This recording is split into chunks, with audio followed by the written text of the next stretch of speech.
afternoon, everyone. Welcome to the Kent City Council Committee of the Whole meeting. Today is Tuesday, June 8th, 2021. This is a remote meeting due to the COVID-19 health and safety requirements and by order of the governor.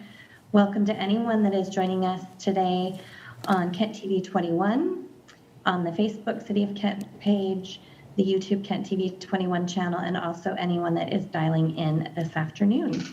We will go ahead and get started with our agenda, and up first is the roll call. So Kim, will you please call the roll? Thank you, Madam President. Council President Troutner? Here. Councilmember Boyce? Councilmember Fincher? Here. Councilmember Kaur? Here. Councilmember Larmer? Here. Councilmember Michaud? Here. Councilmember Thomas? Here. Thank you. Great, thank you so much, Kim. Next is approval of the agenda. Are there any changes from council or staff? All right, seeing none, we will move on to department presentations.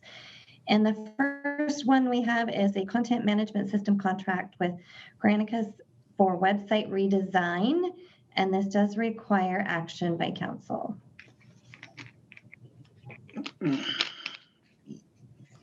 Sounds good. Thank you, Council President. Good evening, Council members.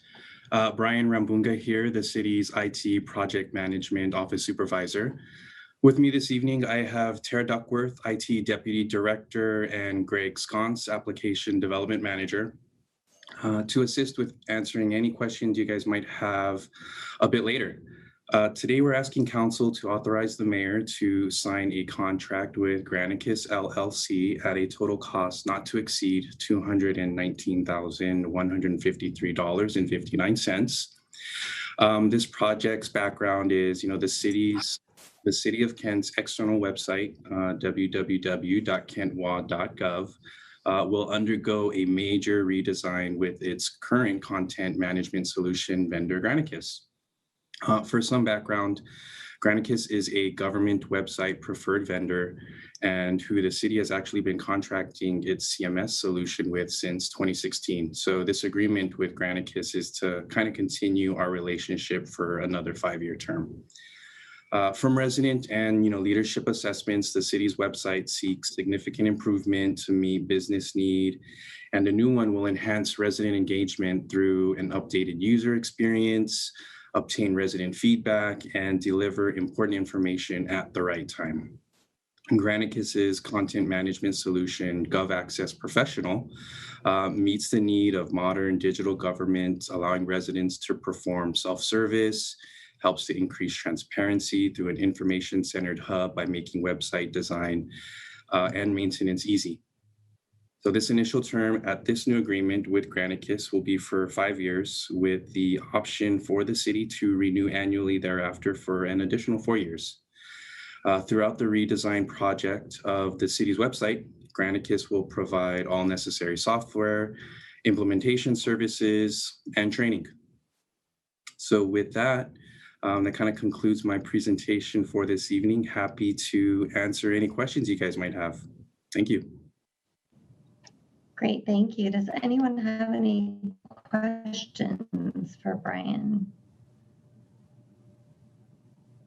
So Brian, is there a plan or a timeline for getting started on these updates?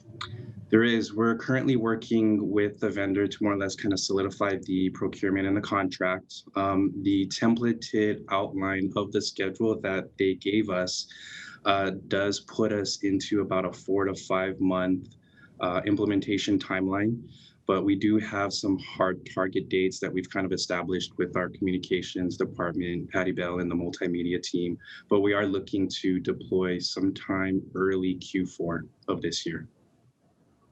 Great, thank you. Councilmember Larmer, you have your hand raised. I do. Thank you, Council President. So Brian, question. So this is our current vendor, but we will be pursuing a redesign, which I'm pleased to see. I looked through that part of the addendum.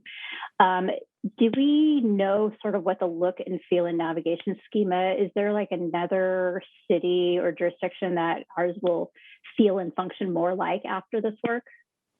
Yeah, we do. I could work on getting you a list of some of the other, sister cities that we have in the area, and or those that are even outside of Washington, that the vendor actually showed us that they could make the website look like theirs. But we are working closely with, or I am at least in IT, working closely with the multimedia team to work on that, the design aspect and the user experience of the website. But what I can do is, as an action item and or a next step, get you a list of those cities that our website could comparably look like.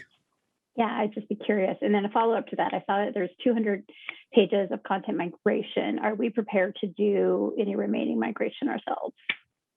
We are, yes. Okay, thank you.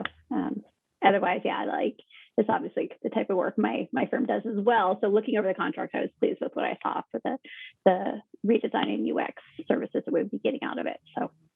Yeah, it's important to note, at least in regards to that content migration for the 200 pages, we do have at least more than 200 pages on the city's website.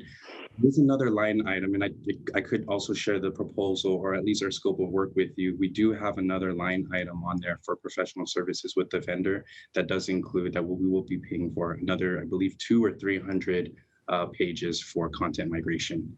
Oh, okay. Total 400 to 500 pages. Yeah. Okay, that sounds more reasonable. Thank you. Yeah, of course. Great. Any other questions for Brian? All right, so we have an action item before us to move this forward to consent for the management system contract with Granicus LLC for website redesign. Is everyone okay moving this forward to the consent calendar? All right, thumbs up. So you are good to go, Brian. We'll put this on consent. Thank you very much. Thank you very And much. next up, we have the Kent Line sublease for Perkins site, and this also requires action. Good afternoon, Council Member President and members of the council. I'm Nate Harper. I'm the Capital Projects Manager for the Facilities Division and Interim Superintendent for Facilities. And I would like to present for your approval this afternoon the sublease agreement with the Kent Lions Club. The Perkins Family Trust, the City of Kent, leases a space from the Perkins Family Trust, and in return, the City of Kent subleases approximately 2,300 square feet of space to the Kent Lions Club for their continued operations in the City of Kent. They have approximately, like I said, 2,300 square feet, which includes 150 square feet of parking lot space, 850 square feet of office space, and approximately 1,300 square foot of storage space. So the property is located over at 715 West Smith Street, just to the south of Regional Justice Center. This sublease is currently, the old lease currently is expired, and this new lease is for a term of 5 years. In addition to their monthly rent, the subleasees also pay a portion of the utilities at the property. So that's basically what I have for you this afternoon, and I would recommend moving forward, signing the sublease agreement. Any questions, please? Thank you, Nate. Does anyone have questions about this? Madam Chair. All right, so we have this. Yes, go ahead, Councilmember. I didn't read through all the detail on it. So are there any, with the new 5 years, are there any cost increase? Is the rate still the same or? Yeah, good question, Councilmember Boyce. It is for the first and second year of the lease, there is a $1,050 payment, and the third, fourth, and fifth, that increases to $1,081.50 per month. Okay, all right. Thank you, sir. Councilmember Fincher. Is 5 years the general term that we do these leases for? For this type of lease in the past, we have always signed a 5-year lease with the Lions Club for this particular property.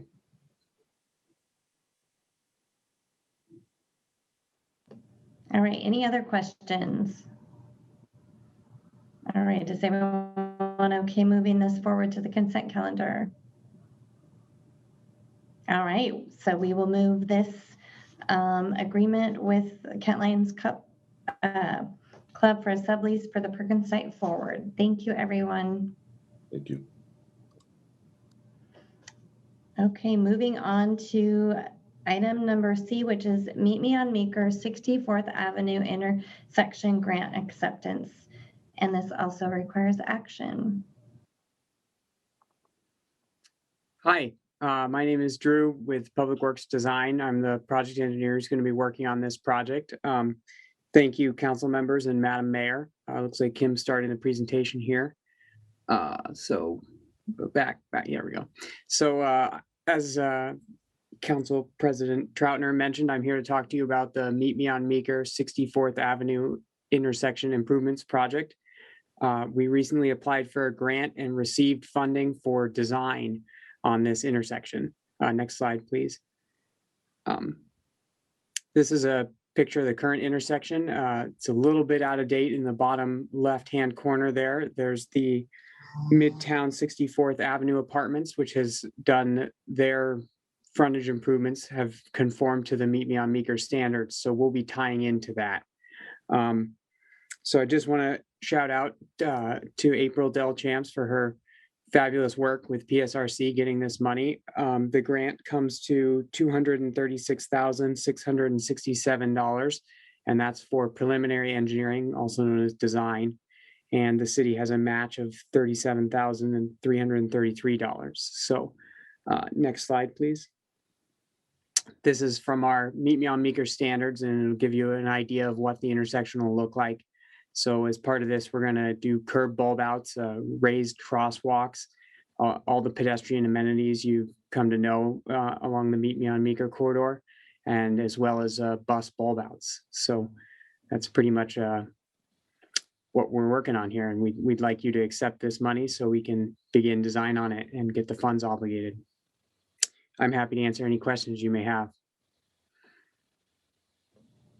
Great, thank you, Drew, and thank you, April, for securing that grant money. We always like to get grant money for these projects, and this is going to be a very cool addition to that Meet Me on Meeker. Councilmember Thomas, you have your hand raised. Looks like he's muted. Yep. Still muted. There we go. The host view. There you go. Okay, now can you hear me? Yep. Okay, so this is not really a true roundabout then. It's everybody comes to a complete stop and then goes, is that? No, this is not a roundabout. Sorry if I said roundabout. This is just an intersection. So it's going to stay a signalized intersection. There's already traffic lights there, and we may change the signal timing, but it's still going to stay a signalized intersection. So I'm trying to understand, what is the gray square in the middle of this picture? Oh, these are raised crosswalks. So the crosswalks on the Meet Me on Meeker standard are all concrete crosswalks with saw cut lines cut in them so that they stand out more. Okay. All right. Thank you very much. All right, any other questions for Drew? All right, so we have to move this forward to the consent calendar to accept this grant. Is everyone okay moving this forward? All right, we will move that forward to consent. Thank you, Drew. Thank you. And next up is April to talk about the 2022-2027 Transportation Improvement Program. And this is a resolution for us to adopt this. Thank you so much for having me tonight. I'm here to review the 2022 to 2027 Transportation Improvement Program, otherwise known as the TIP. Tonight's presentation will provide an overview of the TIP and review projects being removed and added. Next slide, please. The city is required by state law to update the 6-year plan annually. Project development flows from the Transportation Master Plan, or TMP, to the TIP. Essentially, the TMP feeds the TIP with projects moving from planning to design, then construction. In the TIP, all projects must be funded or have a reasonable expectation of funding. Public Works, Economic and Community Development, and Finance staff work together during the update. To be considered for most grants, projects must be in the TIP. The focus of the 2022 to 2027 TIP update is adding projects eligible for grants due in 2021 and reporting the first performance measures. The next two TIP updates will focus on adding projects prioritized for 2022 and 2023 grant opportunities, respectively. Additionally, the next two TIP updates will report on progress on 2020-21 reported performance measures and new performance measures with 2+ years of data collected. First, I want to go over the 5 projects being removed from the 2022 to 2027 TIP because they are complete. The first project, the South 228th Street Union Pacific Railroad grade separation, had a ribbon cutting on April 15th. This project is the final section on a regionally significant freight corridor. This project is one of many that built Kent's reputation for delivering projects for the region. The TIP goals supported by the project are detailed on each of the completed project slides. Next slide, please. Next, the Willis Street at 4th Avenue South roundabout is a result of the collaborative efforts of multiple departments to implement a multifaceted project. Next slide. The R&D headquarters for Blue Origin in the picture on the slide was a catalyst to enable Kent to compete for Transportation Improvement Board TIP funding to address an identified maintenance and multimodal need. Next slide. The Microfrontage improvements in Midlight Crossing at the Riverbed Driving Range project was a joint funding effort between the Transportation Improvement Board and the city. This critical section of Meeker Street created significant momentum for Kent's efforts to construct the Meet Me on Meeker multimodal corridor. The last complete project is also on Meeker Street. The project was funded by the city and federal funding from the Puget Sound Regional Council, where the completion of this project and the previous Meeker project, a continuous 3,750 feet of the Meet Me on Meeker promenade has been constructed on the south side of Meeker. The major focus of this TIP update is adding projects from the TMP for 2021 grant competitions. At the federal level, there are 2 opportunities indicated with red text. A competition for the Puget Sound Regional Council Transportation Alternative Program, or TAP, is planned for late this year. The competition is focused on non-motorized improvements with the criteria limiting the eligible projects to projects in or on corridors connecting to the downtown PSRC Regional Growth Center or the PSRC Manufacturing Industrial Center. The maximum request is anticipated to be around $2.2 million. Additionally, significant federal funding is anticipated to be flowing nationwide into the region. There is limited information at this point, but staff are preparing to respond quickly once details emerge. The funding opportunities circled in blue are recently confirmed grant awards from 2020 grant applications. At the state level, there are 3 grant opportunities from the Transportation Improvement Board, or TIB. For the Puget Sound area projects, approximately $36.5 million is targeted for the Urban Arterials Program and $2.7 million for the Urban Sidewalk Program. For complete streets, approximately $14.5 million is targeted for a statewide. Next slide, please. Similar to the TMP, the TIP details projects by sub-area. On the following slides, we'll review the confirmed 2020 grant awards, followed by potential projects for 2021 grant opportunities and other new projects. First, I want to review the confirmed 2020 grant awards. TIP project number 6 is for 4 new rectangular rapid flashing beacons, or RRFBs. The first location will serve multiple destinations on 104th Avenue South of Southeast 256th Street, including multiple small grocery stores like the Asian Pacific Mart, retail stores, drugstores, and other essential services. The second and third location will serve multiple apartment complexes and Kent Memorial Park along Central Avenue. The final location will serve small retail and grocery stores, including Indian Village Grocery Store, restaurants, and a U.S. Post Office. Additionally, the fourth location will facilitate access to the future Rapid I line. Project award is $1,163,599 for design and construction with a local match of $20,000. Next slide, please. TIP project number 11 was awarded federal funding from the Highway Safety Improvement Program, or HSIP. The project includes 3 road diets and 1 compact roundabout. The road diet projects will be a single travel lane in each direction, a 2-way left turn lane, and a bike lane in each direction. Next slide, please. TIP project number 2, South 212th Street preservation from 72nd Avenue South to 84th Avenue South, East Valley Highway, was awarded $1.4 million in the 2018 PSRC preservation grant competition. In the 2021 contingency process, the project was awarded an additional $700,000, lowering the local match for construction from $1.16 million to $460,000. Intersection improvements at Meeker and 64th Avenue South, which was just talked about by Drew, was awarded just over $236,000 for design, and the design is anticipated to start this summer. Next, 76th Avenue South, the north phase from on South 212th Street to 100,000 feet south of South 212th Street was awarded $3.48 million in construction funding. The local match is $544,000. And this is important to note is 2023 funding.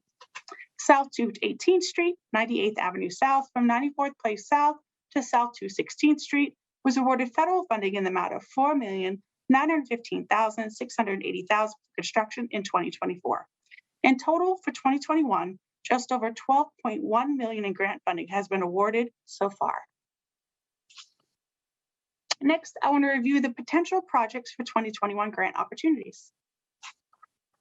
Staff recently submitted microfrontage improvements at Kent Elementary School for consideration for federal funding via 2 opportunities, the community project funding and a transportation infrastructure request.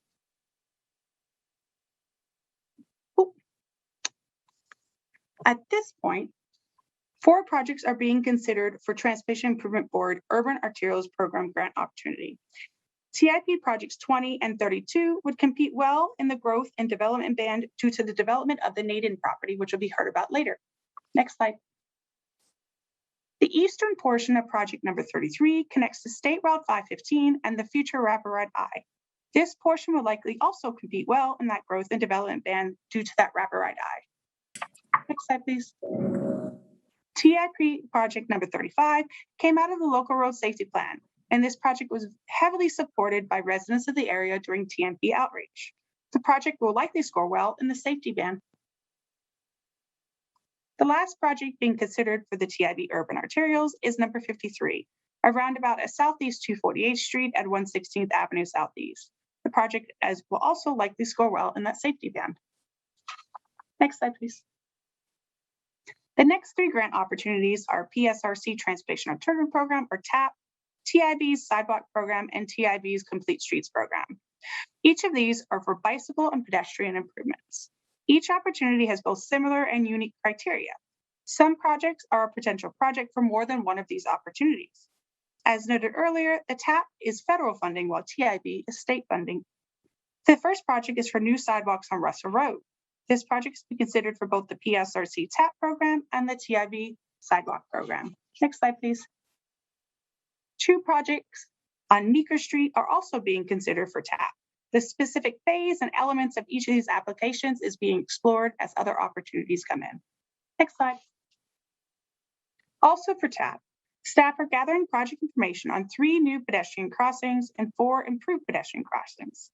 Due to funding limits, 3 to 4 locations will be considered for the submittal for TAP funding. Pedestrian facilities on 132nd Avenue South from Southeast Kent Kangley Road to Southeast 278th Place are being considered for the TIB Sidewalk Program. Design for this project, 100% funded by Metro, is wrapping up this summer. Sidewalks on 83rd Avenue South from South 228th Street to South 224th Street are being considered for the TIB Sidewalk Program and Complete Streets Program. This project was a top pedestrian project for access to Metro Transit in the TMP process.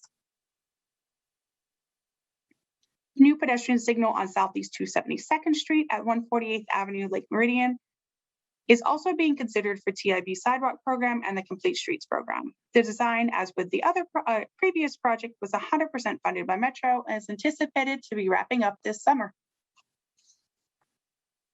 There are 9 new projects that are being added to the TIP to facilitate interdepartmental and external coordination and discussions. In the downtown area, the projects are focused on Meeker Street.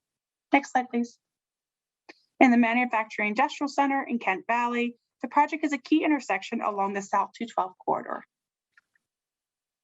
On the Northeast Hill, the two projects are focused on pedestrian safety. On the West Hill, the project that's being added focuses on a critical intersection for multimodal improvements. And finally, there are two projects focused on safety projects that are located throughout the city. The transportation performance measures were developed for the TIP as directed in the TMP. These performance measures indicate progress on the 5 adopted transportation goals.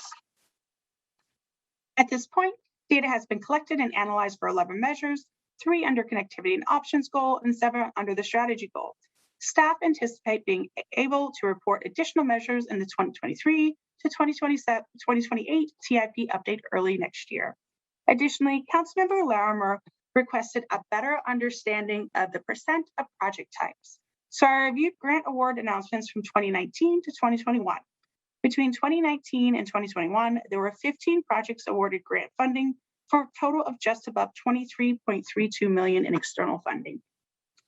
73% of the grant awarded projects had a non-motorized element, 7% had a placemaking element, 7% added capacity, 53% had a safety element, and 33% had a preservation or maintenance element. The 2022 to 2027 TIP was presented to the Kent Bicycle Advisory Board and Land Use and Planning Board seeking comments. Additionally, a public hearing was held on May 24th at the Land Use and Planning Board. There were no comments from the public. Questions from the Land Use and Planning Board members focused on grant opportunities. Action is required tonight, and I'm happy to answer any questions. Thank you, April. Important work. Anybody have questions for April?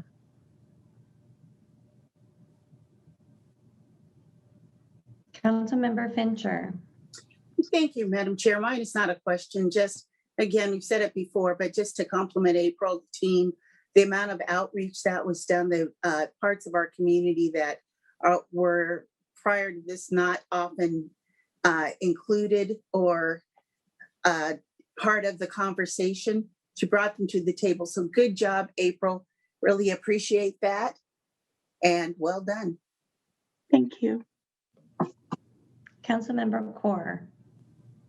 Thank you, Madam President. Just like Councilmember Fincher, more of a comment than a question. Thank you, April, for all the work you've done on this and constant communication with us and the community, all the outreach you have done. So appreciate all the work you have put into this. Thank you for all the work to you and your team. I appreciate that. Thank you. Great. Any other questions or comments?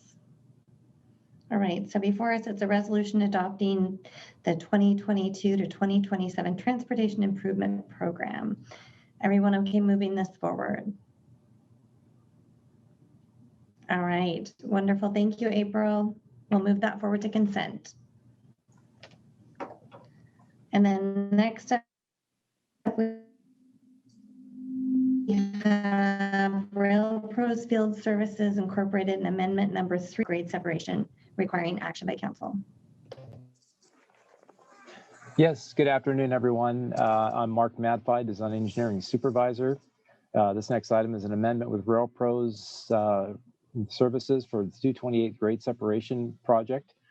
They're performing the railroad flagging for this project. RailPros is the only company authorized by the Union Pacific Railroad to perform flagging on their tracks.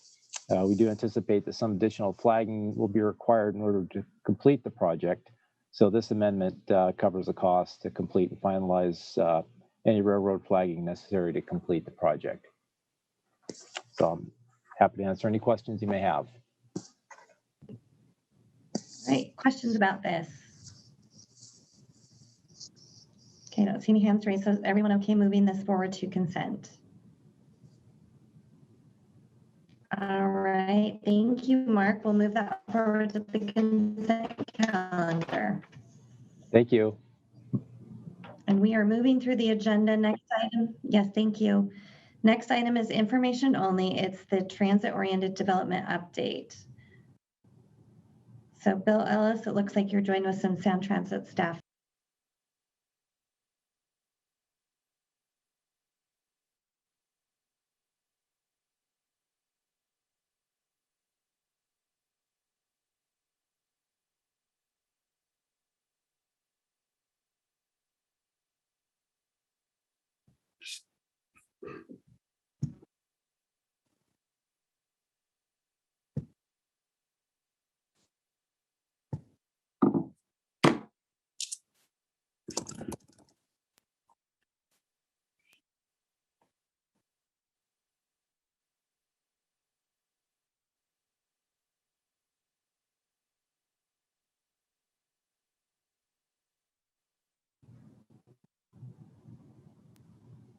Are you ready to go, Bill? Yes, I'm here. I have audio for a second there. Okay, Sorry about that. Go ahead. Hi, everyone. I'm here to transfer to the Sound Transit team who I've been leading on transit-oriented development update. We've been working together collaboratively on West project. There's some surplus property at that site, and Sound Transit is the lead, but we have a close partnership here, and just wanted to give a status update. So with that, I'll hand it over to my teammates, Edward Butterfield and Katie Druhl. Thanks, Bill, and thanks everybody, Council President Troutner and council members, for the opportunity to speak to you this afternoon. We're really excited to be sharing this update on our transit-oriented development planning efforts that are underway in collaboration with city staff. As Bill said, my name is Katie Druhl. I work on our government and community relations team, Sound Transit, focusing in the South Corridor. And I'm joined by Edward Butterfield, the TOD project manager for the Kent Des Moines station area. We have some other folks from Sound Transit on the line also, Federal Way Link Extension Executive Project Director Lynette Riley Hall, Community Engagement Specialist JC Bigham, Etcher Imbeden, and Mara D'Angelo from our TOD department. So we've got Edward and I will be presenting, but if there are other questions, we've got some other folks who you might hear chime in on the line. I'll be providing a quick overview of the Federal Link project and the station area before handing it to Edward to share more specifically about the transit-oriented development work that's underway, including our first round of community engagement. Okay, so I know this is familiar to everybody, but I just want to make sure that it's all front of mind. So, of course, we have our almost 8-mile extension opening in 2024 and extending light rail from Angle Lake and SeaTac down to Kent, and then down to Federal Way, 2 stations in Kent, 1 in Federal Way. And just a reminder, I know that you know this, but the travel time in the corridor is 12 minutes. So that means that somebody who boards in Federal Way will be on the West Hill in 12 minutes, pretty exciting. And a traveler coming from downtown Seattle will be at Kent Des Moines Station in 42 minutes. And then when the project finishes, there will be a total of 3,200 parking stalls along the route. That includes new stalls at new garages at Kent Des Moines Station and at South 272nd, and an expansion of the Federal Way Transit Center. Next slide, please.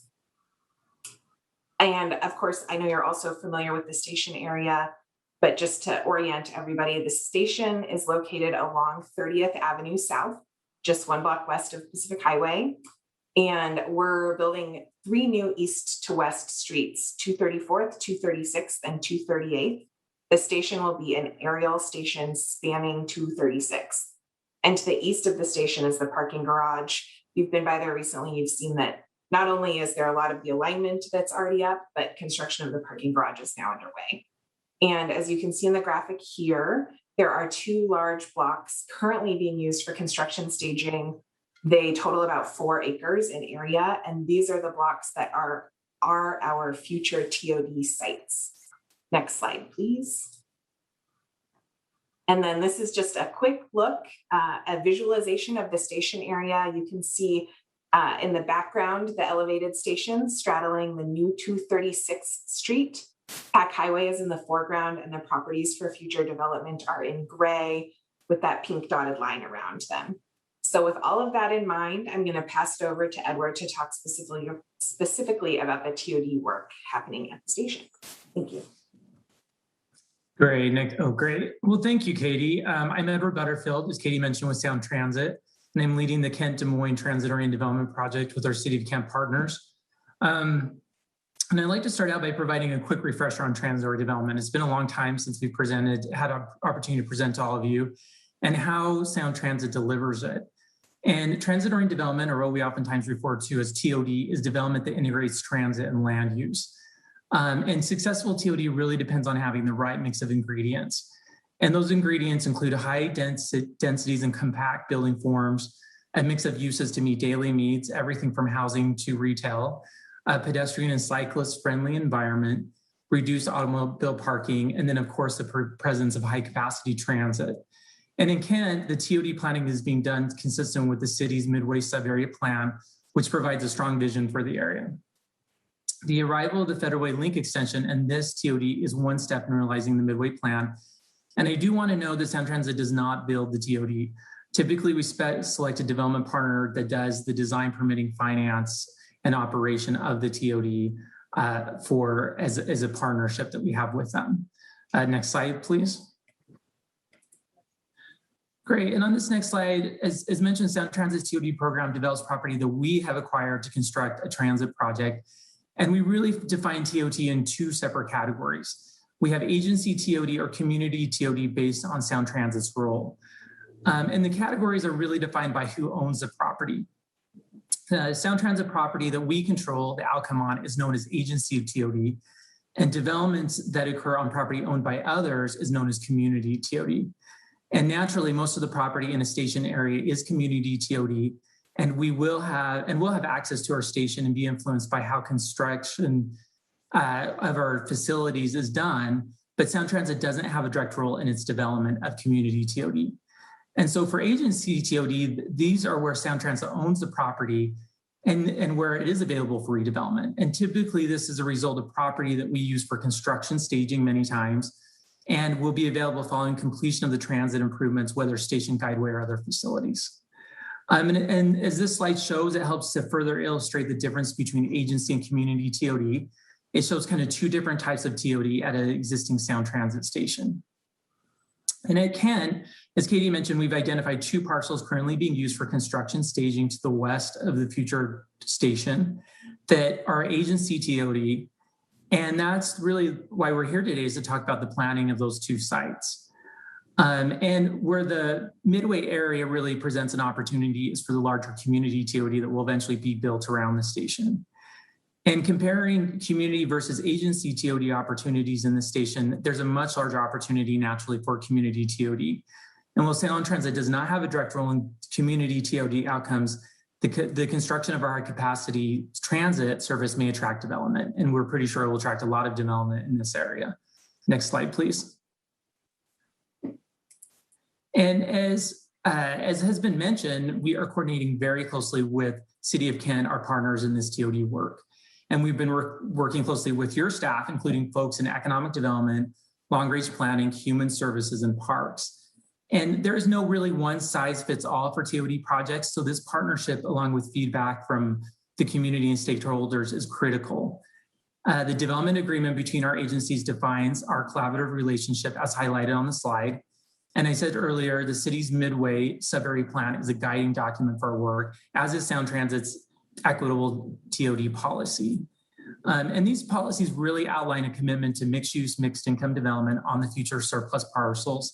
And one thing to note is that affordable housing is a key outcome for ST's TOD program. Next slide, please. So here, this slide shows a high-level view of the major elements of our work. And as I said before, we've been coordinating closely with the city staff through this process. We transitioned from early exploration phase that was conducted in 2020 and early 2021 to developing the site program where the star indicates on the slide. And during early exploration, we had conversations with many of the folks who are already working in the area. These include Highline College, the Port of Seattle, community development organizations, chambers of commerce, and more. And our early activities in developing the site program include a first round of community engagement, which I'll talk about on our next slide, and conducting site due diligence, including activities like a market assessment. It's important for us to hear from the community as we advance this work, which is why we started talking to stakeholders last spring and why we're conducting 2 rounds of public engagement this year. This phase of work will culminate in a site development strategy for consideration by the Sound Transit Board and ultimately the release of an RFP and selection of a development partner, which we expect in 2022. Next slide, please. So the exciting part that we're doing right now, as Katie mentioned, is our public engagement. And we just completed our first round of community engagement yesterday. And during this first round, we saw input from the community on broad questions about their vision for the station area. And in advance of launching the public survey, our team coordinated closely with city staff on plans for broad outreach to Kent's diverse communities. Kent staff helped to identify organizations and audiences to engage and also helped to amplify the survey's reach once launched. Input was gathered via online survey that we shared via postcards to residents and businesses within a mile of the station, project newsletters and social media, and direct coordination with community-based organizations. And even with the challenges of the pandemic, we really got an incredible level of response for our survey. And we'll be staying in touch with all the folks we've reached out for future updates and opportunities for input. Participation rates include currently over 900 responses to the survey. So I think we've gotten a great response and really looking forward to getting into that information and what that feedback includes. And questions sought input on elements including preferences for service and businesses, open spaces, and housing near the station. And the responses will be helpful for us with the development of site concepts and eventual developer selection. We'll be sharing the full report with you once it's completed later in June or early July. And the feedback along with the market assessment and other due diligence will inform our preliminary site development concepts for those 2 sites, will make up about 4 acres. And we'll share later this year for input from you, community members and stakeholders.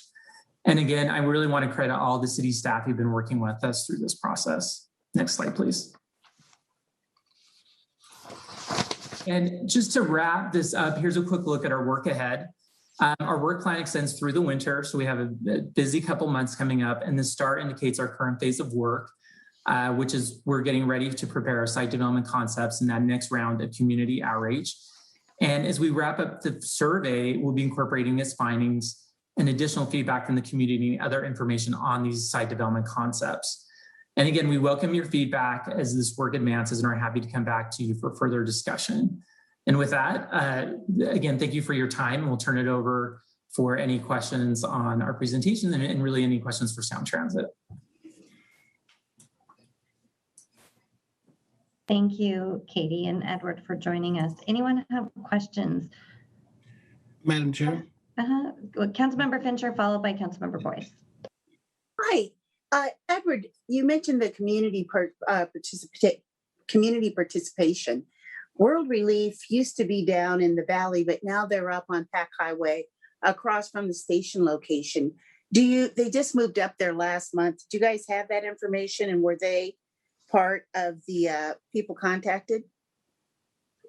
I can actually answer that, council member. I've been aware of that, and I've been talking with Citra, and they were part of our early exploration, and I have informed the Sound Transit team of that. Thank you.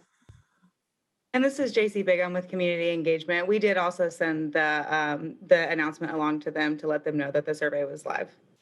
Excellent. Councilmember Boyce. Thank you, Madam President. I'm always interested in the relationship, just update how things going with Sound Transit, everything working okay? Maybe Bill should answer that one. Yes. I work closely with Edward. We meet frequently, and JC's been doing, I think, stellar outreach, and that's why I haven't seen the outreach results yet. But I mean, I've heard that we've had outstanding, stellar participation with over 900 survey responses, which I think blows everyone away as compared to other stations. Although they won't say that, I think that's quite indicative of also the fact that they've been cooperating a lot with City of Kent's KC Diggs group and all the investiture that the City Council has had with building relationships with our community. The early exploration phase of the project was not something that was original to the project, but that was an early input from the City of Kent that Edward has incorporated, and I think will pay dividends to the end product, having taken that extra time to uncover what those partnerships are in the community and who's been working a long time in that area in community development and economic development fronts. So, in short, yes. Sounds good. Thank you, team. Good job. All right. Any other questions or comments? Councilmember Fincher. One last one. Just thank you to Sound Transit. Jefferson Rose actually was one of the guests for the Kent International Festival, which took place on Saturday, and did a nice presentation on behalf of Sound Transit on the stations. So thank you. I will pass that along to him. He had a great time. He really enjoyed it. He hung on the line for a while, so I'll let him know. All right, I don't see any other hands raised. So thank you so much for joining us and look forward to another update. Thank you. All right, Bill, you're going to continue the conversation and give us an update on Naden. Yes, thank you, Council President and Council members. Good evening. I'm sorry for the audio pause earlier. I am here to make a short presentation on Naden Avenue. It's more of a status update. While I have been meeting since February and the signing of the MOU with Avenue 55 on a regular weekly basis and have been communicating with folks, we're not yet at the stage of a proposal, but I'll give you an update as to where we are in the process. So the current status is that Avenue 55 has hired the architectural and civil engineering firm McKinsey. At this stage, the level of engagement here is pre-app, I would call it almost. We kind of called it not quite a pre-application stage, where they haven't rendered buildings with skin yet, but what they have been looking at are what we would call massing studies, how different industrial buildings could lay out on the property in different configurations, what the parking capacity would be. And they've initiated the SEPA process. They are currently putting out for bid for geotechnical study of soils, surveying work, phase 1 environmental site assessments. And it's just important to note that that level of engagement with the site is just to get to what I would say a ballpark number of what the pricing would be for construction on the site. Really, the critical path remains, and as was designed through what is the end user demand. And so Avenue 55 is looking to collect formal demand, or in the terms of tenants, letters of interest.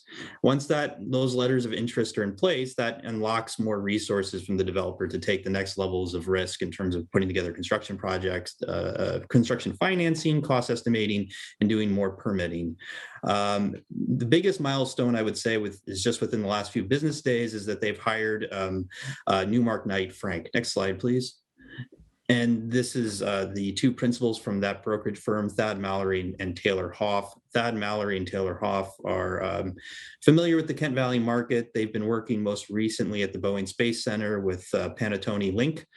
Some of the smaller buildings on that property have achieved a lot more market interest from small manufacturers than I think the development team was expecting. So there's some potential for overflow to other sites in this very tight market that I think would serve well. So I think this is an important part of getting to that critical path and really creating some competition for some of the property on the site. Having said that, next slide, please. Current status, on the city side, I am engaging with job training partners like Aerospace Joint Apprenticeship Committee, the ANU, which is apprenticeship in the construction trades, which is also based in Kent. Both job training entities are based in Kent. Both are coming at the end of their leases. Both are going to then have to re-enter a very difficult industrial real estate market to bid up for real estate. And so having a place for them to call a sort of more of a forever home, I think is going back to the early reasons for the MOU and the recitals, or something that I think the city has above and beyond interest in. Washington First Robotics is another organization, nonprofit, that has been priced out. They've forever had their West Valley home, but Washington First Robotics is currently not housed through the COVID-19 pandemic. They faced a lot of challenges to their revenues based upon, their event-based organization. As we know, everyone who was event-based had challenges to their revenues over the last year and a half. So currently they're stuffs and trailers, and we're looking for some sublet opportunities in the meantime. But I think this is triggering a dialogue with that organization. I think it's fair to say about, well, what if they were in a location that was more accessible? What other types of educational programming could they offer directly to the public? So there's been some communication with Washington First Board, with their staff. I think they're in need of a business plan that is a little bit further fleshed out. But that's sort of a sidebar conversation that does potentially intersect with this property. Along those same lines, I've been communicating quite closely with the University of Washington Space Policy and Research Center's co-directors. They have unique needs around education and testing facilities, and it's of interest to them as they look to absorb some of the programming that you may recall from the Lunar Rover events, used to work under the Washington Space Consortium or NASA's programming. Some months back, tragically, the professor head of that program, Dr. Robert Wingley, passed away of a heart attack. He was a partner of ours through some of the events that we used to sponsor with the Lodging Tax Advisory Committee. And a lot of his work was around making the space industry more inclusive through STEM education programming. That programming and curriculum and that sort of investing partnership with NASA is now migrating within the University of Washington under a different purview. And so we're engaging with them about how could this potential facility be something that could house some of those programs and have greater access into South King County. That's a dialogue, and it's University of Washington is a very large institution with lots of different procedures, protocols, and requirements. And that conversation is continuing, although faculty, I would say, have some strong personal interest. I think we're trying to figure out path forward there. And then economic development through our existing network of people. I do get referrals. So companies in the area that are getting priced out, manufacturers, some of them in Kent, who are also trying to purchase their home and get out of sort of the ever escalating pricing, they've had some initial conversations. None of this has resulted in a letter of interest just yet, but I think to remind everyone of how this will work, letters of interest will go to Avenue 55. Avenue 55 would then, when they have a proposal that meets some of staff's input and then also is feasible and pencils, would then bring that back to council. Council would then review that proposal under the MOU, discuss it, talk with the group. So thank you for the next slide here, the reminder of the existing agreement. After that point, I would be then directed by council, should that proposal meet your favor, to then negotiate a development agreement with Avenue 55. So we're not yet at the point where Avenue 55 has a proposal to bring to you. This is just sort of a status update as to where we are. So that is sort of a description of that. Next slide, please. And just to keep a lens on, how does this follow or track with the conversation we've had for some years now. COVID-19 accelerated a lot of pre-existing trends, and one of them is the surge into e-commerce and the fast rising rents for industrial space as existing leases come due on manufacturers in the region and they re-enter the marketplace, or job training entities for that matter. They are realizing sticker shock as to what the prices have been, because sometimes those leases were signed 5 or 10 years ago. And there is just a surge in demand right now for industrial space that is not been sated. So I think we're positioned well to position this property into something that isn't being built in the marketplace, but then creates a refuge of affordability for those types of employers and job training entities that are a big part of sort of the missing middle of wages, and also celebrates our position in some of the leading edge technologies and companies of tomorrow. So with that, I yield to questions. Great information, Bill. Questions about the Naden property? All right. Thank you for joining us. Thank you. Thanks, Council. All right. Next up, we have easement exchange, Naden Avenue Assembly Authorization by Council. Good evening. I'm Christina Schuck. I'm here with a short presentation also related to Naden to discuss the redevelopment of the Naden area. And this is an easement exchange with PSE, in which the city would terminate its interest in an old access easement in exchange for a new slope easement that would support the construction of a roadway running north-south from Meeker down to Willis. So on the screen, you'll see a map of the entire Naden area, and you'll see Meeker to the north, Willis and SR 516 to the south. You will see the properties the city owns labeled Naden Assemblage. And then to the east, you'll see the PSE property, which is also known as the PSE right-of-way. There's the interurban trail. And keep going further east, you'll see other properties. One is owned by PSE, where the substation is, and to the south is the Bruchet Trust property. And outlined in black, you will see the old access easement. So the purpose of this old access easement, it was granted in the 60s, was to provide access to all of these properties you see from the north.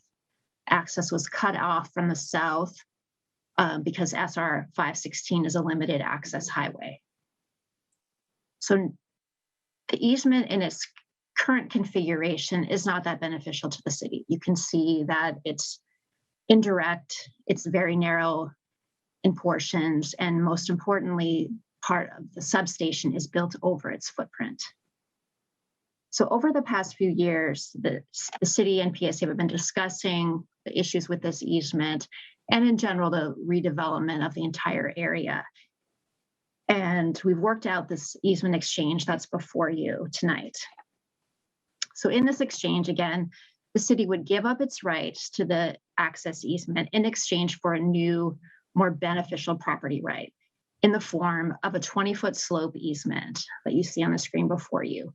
So this slope easement runs from West Meeker down to SR 516, and it would be used to support the construction of a new roadway. And it's beneficial to have the slope easement on PSC property because it means that more of the Naden area properties would be developable. And with that, I'm happy to answer any questions you have. Thank you, Christina. Any questions about this? Madam President. Yep, go ahead, Bill. Well, I thought we already had that easement in place. This must have been something we just been talking about for a long time. So this is a make it official now, Bill or Christina? Yes, we have been talking about this a long time. So this makes it official. Okay, good. I'm glad to hear that. Thank you. All right. Makes perfect sense. Anybody else have any questions or comments? All right, so are we good moving this forward to the consent calendar? All right, we will move that forward. Thank you, Christina.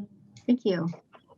Next on the agenda is payment of bills. We all get that through email. If there's no questions or comments, we will move that forward to the consent calendar.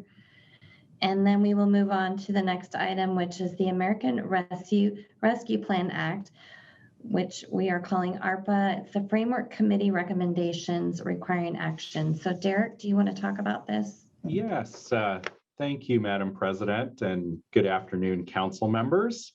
As council is aware, Congress adopted the American Rescue Plan Act, known by its acronym ARPA, back in March.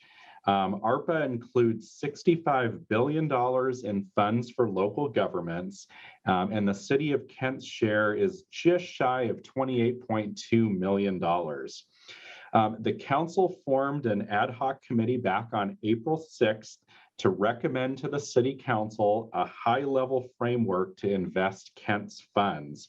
The committee consisted of council members Boyce and Core, the mayor, the finance director, and myself.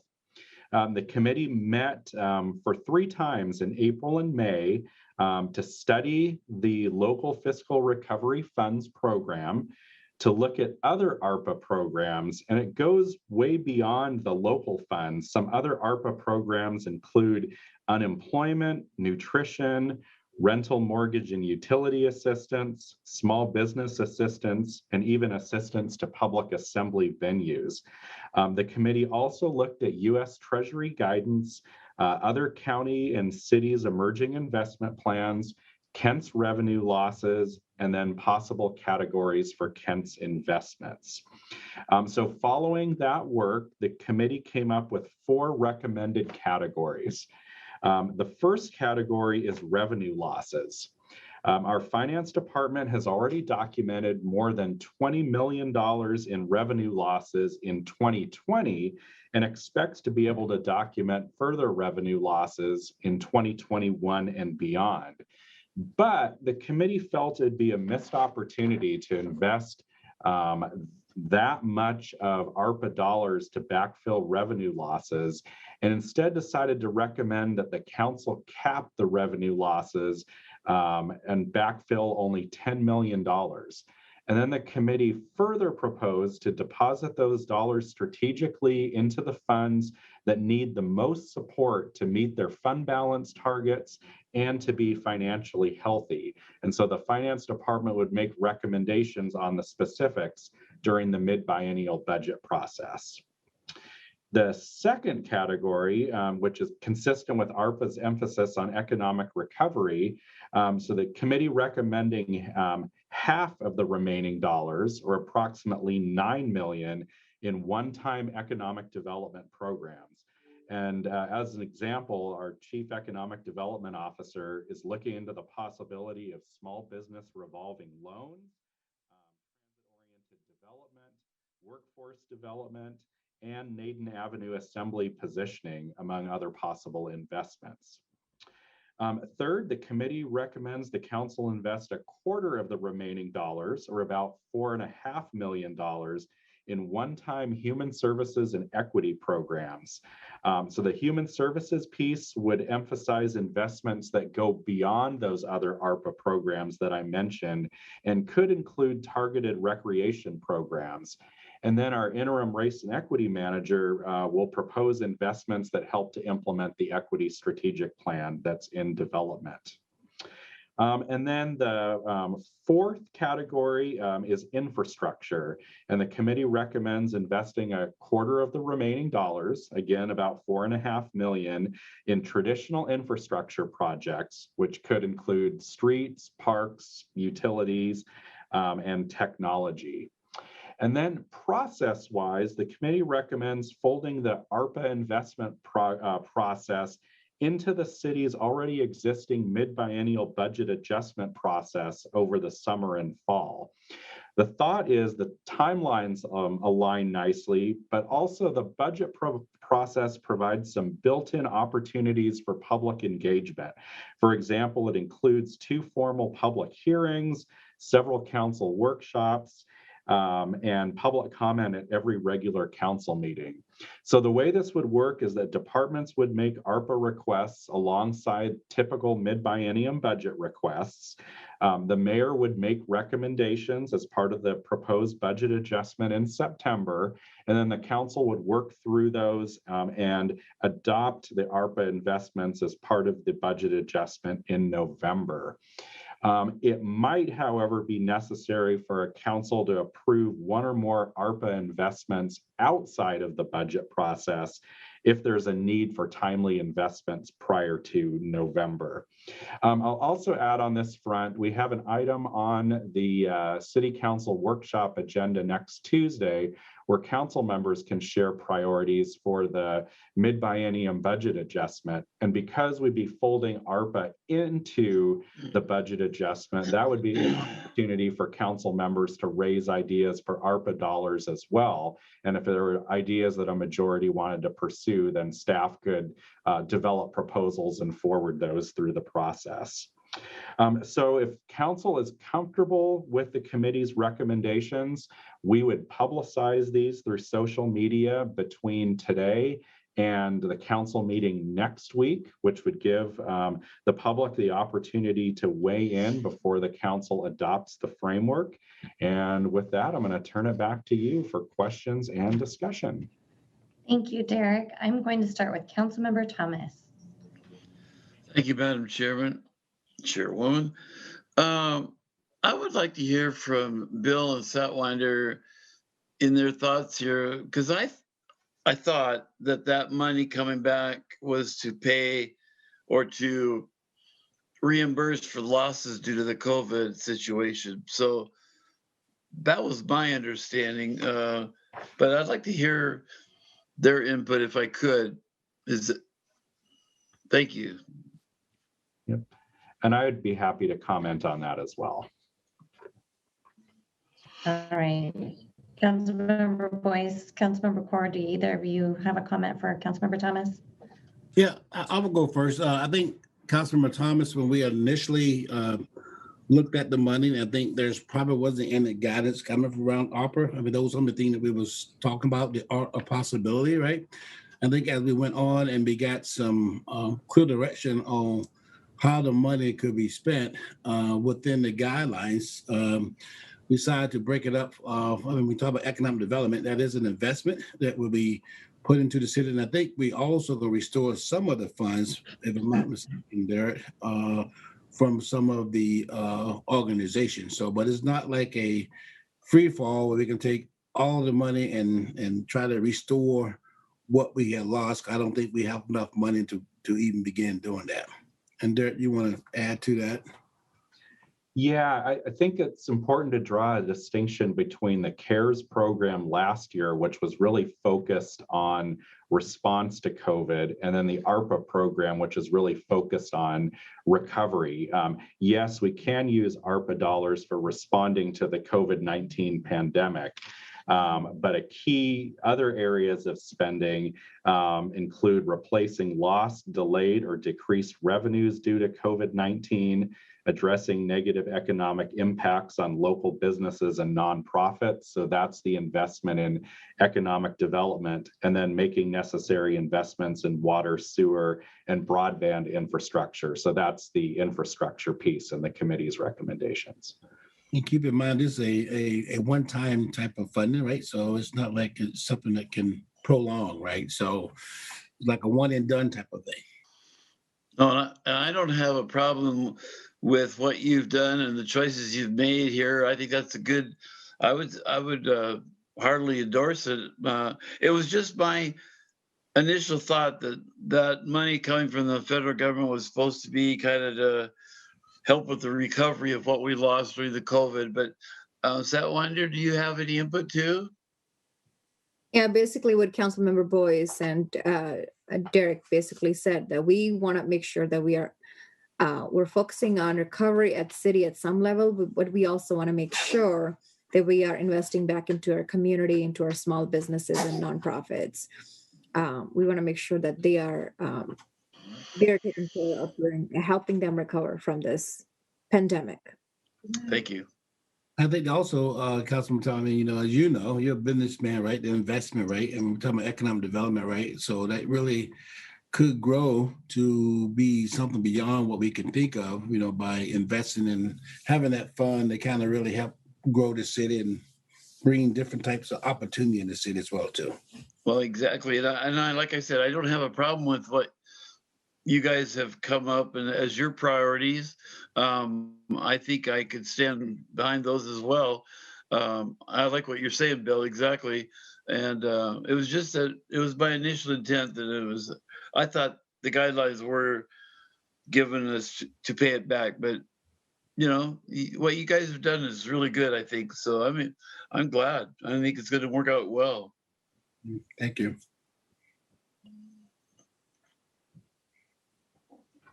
Sorry, I was on mute. Councilmember Larmer.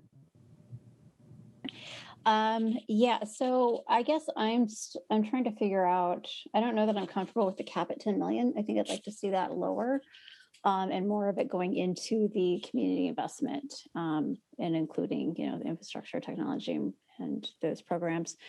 I feel like we just had a presentation where, because of the strategic moves we made at the start of COVID, that we actually are coming out budget-wise pretty neutral. So I'm having a hard time understanding, which I think I would need more information about these holes that we're plugging in the losses. And I know, I just think about anecdotally, hearing stories about kids sitting outside in the cold to try to get broadband from, they're sitting on porches because they don't have broadband themselves. I think there's some interesting opportunities here for us to pursue some one-time, technology infrastructure that will, in addition to the direct human services stuff, but also serve the community well and set us up for, should we have any future pandemics or stuff.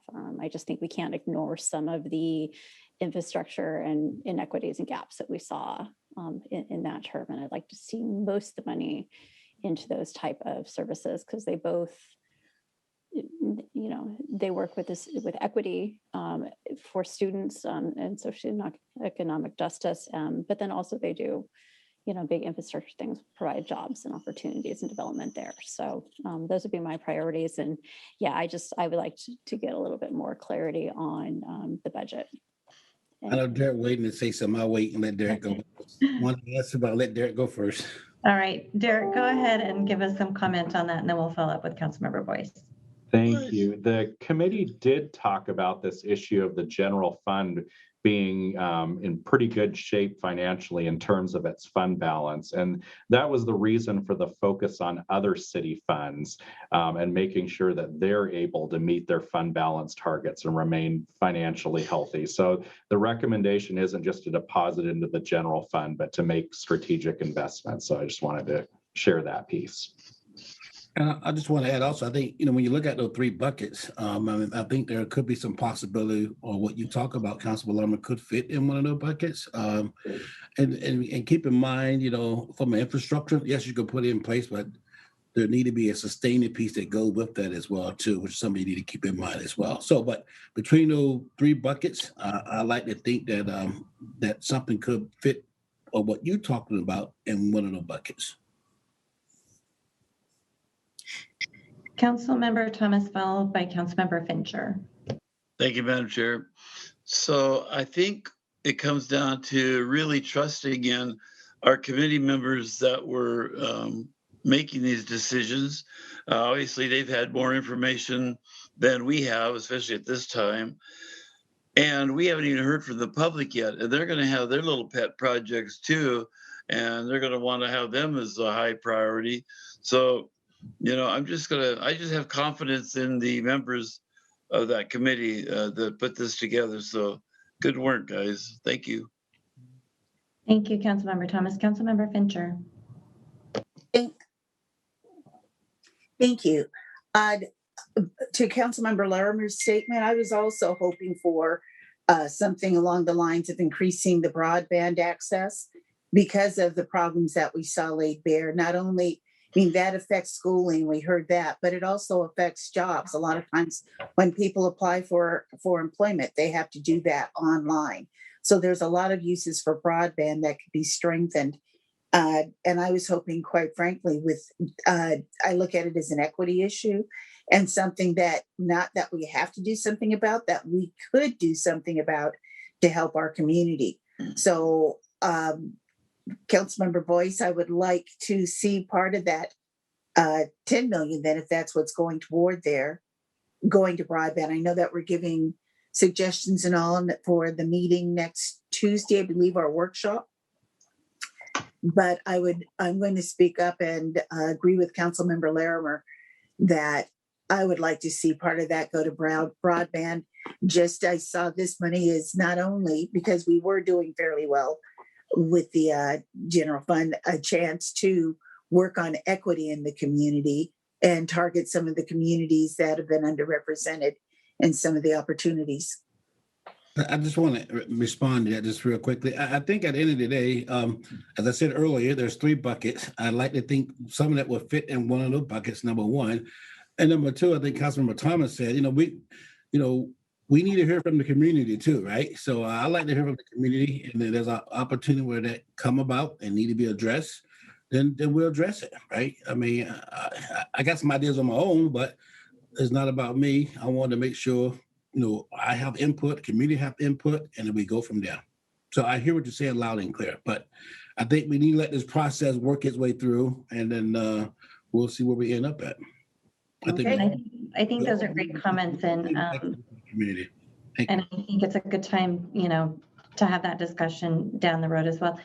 We're talking about one-time projects here versus something that, if we were talking about, some kind of a broadband program, that's something that would have to be a budgeted item that would, not pay for itself just one time, but have to be sustained as far as keeping it going. So just something to kind of consider in that conversation as well. But definitely something to look into. Up next, Councilmember Michaud. Thank you, Council President. Derek, I just want to clarify something that you said.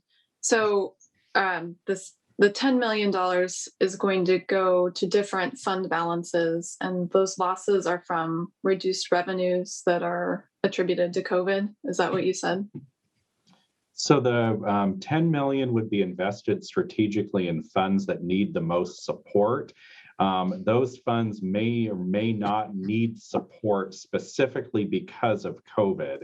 Unlike the CARES money that we had last year that had much more strings on it. The council has more flexibility here on the use of the funds as long as we can document somewhere in the budget a revenue loss due to COVID.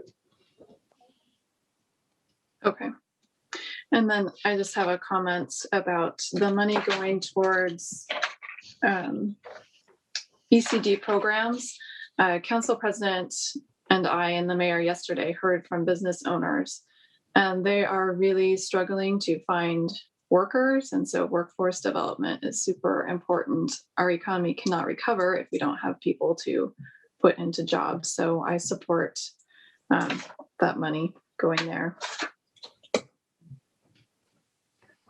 Thank you, Councilmember Michaud. Councilmember Larmer. Yeah, so question for Derek. Derek, can you just confirm the action we're taking tonight? I think some of us, have raised some questions on the bucket number one being 10 million.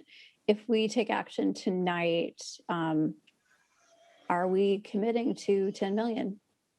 Or do we have flexibility? I want to make sure we're not locking ourselves in here. So you'll be recommending that the full council adopt the committee's recommendations, which is to direct 10 million to backfill revenue losses and then make investments of the remaining funds. However, it's not a final decision because the use of that 10 million and where it's put still would need to be decided by council during the mid-biennium budget process. Okay, thank you. Councilmember Corr. Thank you. Derek, when will we have more information on how we're using the revenue losses bucket? So that would be part of the proposed budget this fall. So if the council approves the framework, staff would then put together proposals for specific use of the funds in each one of the categories. And then that would be incorporated into a proposed budget this fall. However, we could come back and report to you over the summer what our initial thoughts are on how to allocate that $10 million to different funds. Okay, so my only, I guess, kind of concern here is if we hear back from the community on this, we want to be flexible in how we're using funds or what our community and our businesses are looking for in ARPA. I agree with everything that's been said, so I just kind of wanted to throw that out there, that I think we should have flexibility in our minds. And I understand we've had these conversations before in the committee, but as I've said in the committee too, I'm very much a proponent of, can't even say the words right now. Very much, listening to our community members and our businesses and our chamber, getting their involvement on ARPA funding, because we did not do that with CARES funding last year. So another option, typically items go from the committee of the whole to the full council the following Tuesday, but there's nothing magical about that timeline in this case. You could choose to hold it over a meeting to provide more time for us to communicate that through social media and collect input. So that could be one way to do it. The other way is that, the final decision on how to spend that 10 million for revenue losses won't be made until the budget process this fall. So there's flexibility there too. Councilmember Larmer, do you have additional questions? Actually, based on what Derek just said, I think I'd like to propose that we don't commit to the 10 million until we've heard the second thing you said, Derek, that we wait until this fall to decide how much is going to be revenue backfill. So it would, under that scenario, the council would, or the committee would recommend to the council next Tuesday. Council would adopt this framework, but you would do it knowing that $10 million allocation for lost revenue could be put in other places at the council's discretion during the budget process. Yes.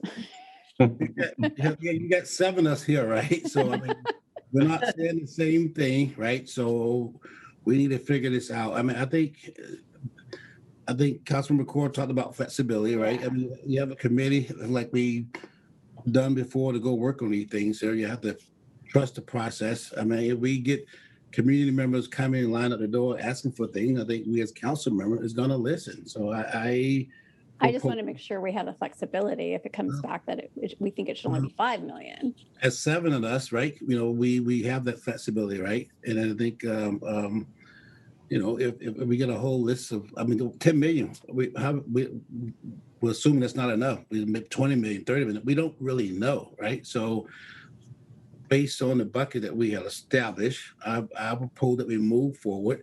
You know, I think if we get inquiries from the community asking for X amount of dollars to do what, I like to think we will listen to the community to make the adjustment. But Councilman McCord, myself, went to numerous meetings and, you know, and worked on this here. And I think, you know, you have to trust your council member and trust the process. Otherwise, why bother doing it?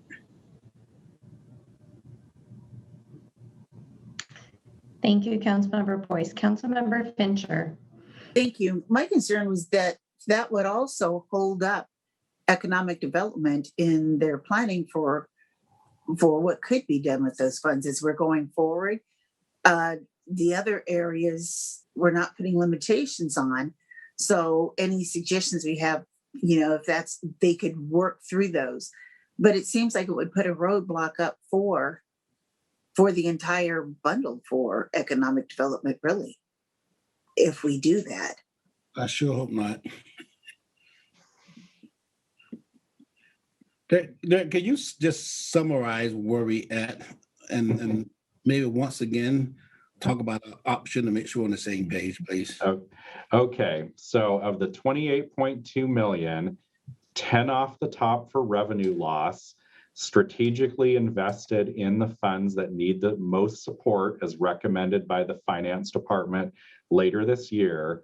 Then of the remaining funds, the 18.2 million, 50% for economic development, 25% for human services and equity, and 25% for infrastructure. Council members will be able to suggest specific projects or programs next Tuesday. Staff will be submitting proposals to the finance department over the course of this summer.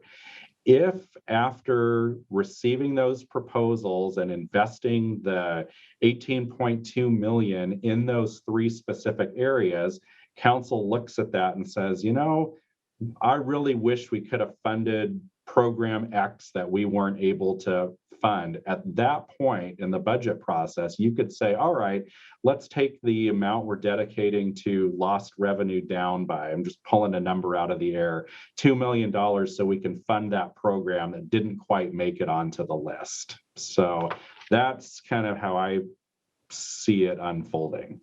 Is that a motion? I just want to add one thing, right?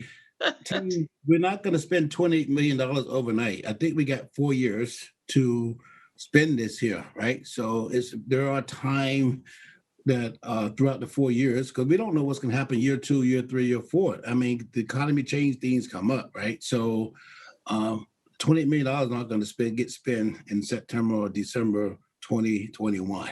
So keep that in mind, please. Good point. Right. Any other comments or questions? And first of all, I just want to say thank you, Councilmember Core and Councilmember Boyce, also Derek, to the mayor and to Paula for taking the time to go through this and, you know, working with all the directors to figure out this framework to be able to bring to us tonight. So with that in mind, and what you have in front of you is just moving the ARPA Framework Committee recommendation forward. And again, we'll have further discussion during the budget process and can kind of adjust things and figure out specifics as we go through those conversations. So is everyone okay moving this forward to consent? Okay. I am. Just want to make sure. Okay. All right. It looks like we have a consensus. Can I add one thing, Madam Chair? Marley, I hear your concern, and I think, we got to trust each other and trust the process. If some come about that we think it need to be taken care of and hear from the public, I mean, I think it's something that we as council member will address and listen to, and there's a big need for that. So I just want to make sure we're preserving flexibility. So. And I think we all agree there'll be flexibility there. Yep. Councilmember Michaud. Thank you, Council President. I just have a question. Was there a reason that we decided to use all of this during the budget adjustment instead of like if we needed something right now? No, in fact, if there were something that we needed to spend right now, and a good example of this might be small business revolving loans where Bill Ellis is part of a regional conversation, we would bring that to you separate and in advance of the budget process in order to maintain those timelines. So that is always an option. All right. So knowing that there is flexibility, it looks like we've got a consensus to move forward with the framework that was recommended this evening. Councilmember Fincher. It was on a different topic. I just wanted to be sure to hit my hand up before you close the meeting. Okay.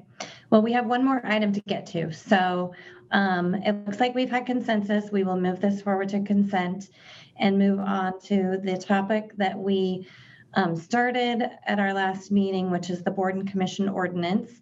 And Derek, do you want to kind of get us a little bit started on this tonight? Yeah, thank you, Madam President. So this is the second council review of this ordinance. We started out last week in the council workshop. The ordinance is over 50 pages. It covers a lot of ground. Our Deputy City Attorney, Tammy White, will continue to walk through it, respond to questions, and I fully expect that it's going to take another meeting or two. So we'll work through it, make some progress tonight, and then I'll suggest that we continue the conversation at the next committee of the whole on June 22nd. So with All that, right. I can turn it to... I just see Councilmember Larmer, you have your hand up. Oh, you're muted. Sorry, just getting in line. I had a follow-up question on our last session. So. Okay, perfect. Okay, well, good evening, Madam President and Council. I'm here to get back to the boards and commissions ordinance. I'm going to pick up with where we left off, which was we started our discussion on term limits. So I'm hoping everybody can see my screen, but I'm not seeing the line around it. Can you see terms of office beginning with capital letter G at the top? Okay, great. So I'm just going to kind of go through and recap a bit. I know we talked about this topic a little bit and we were starting to get into some of the specifics about particular commissions, but I'm just going to start from the beginning if that's okay. And what page is that?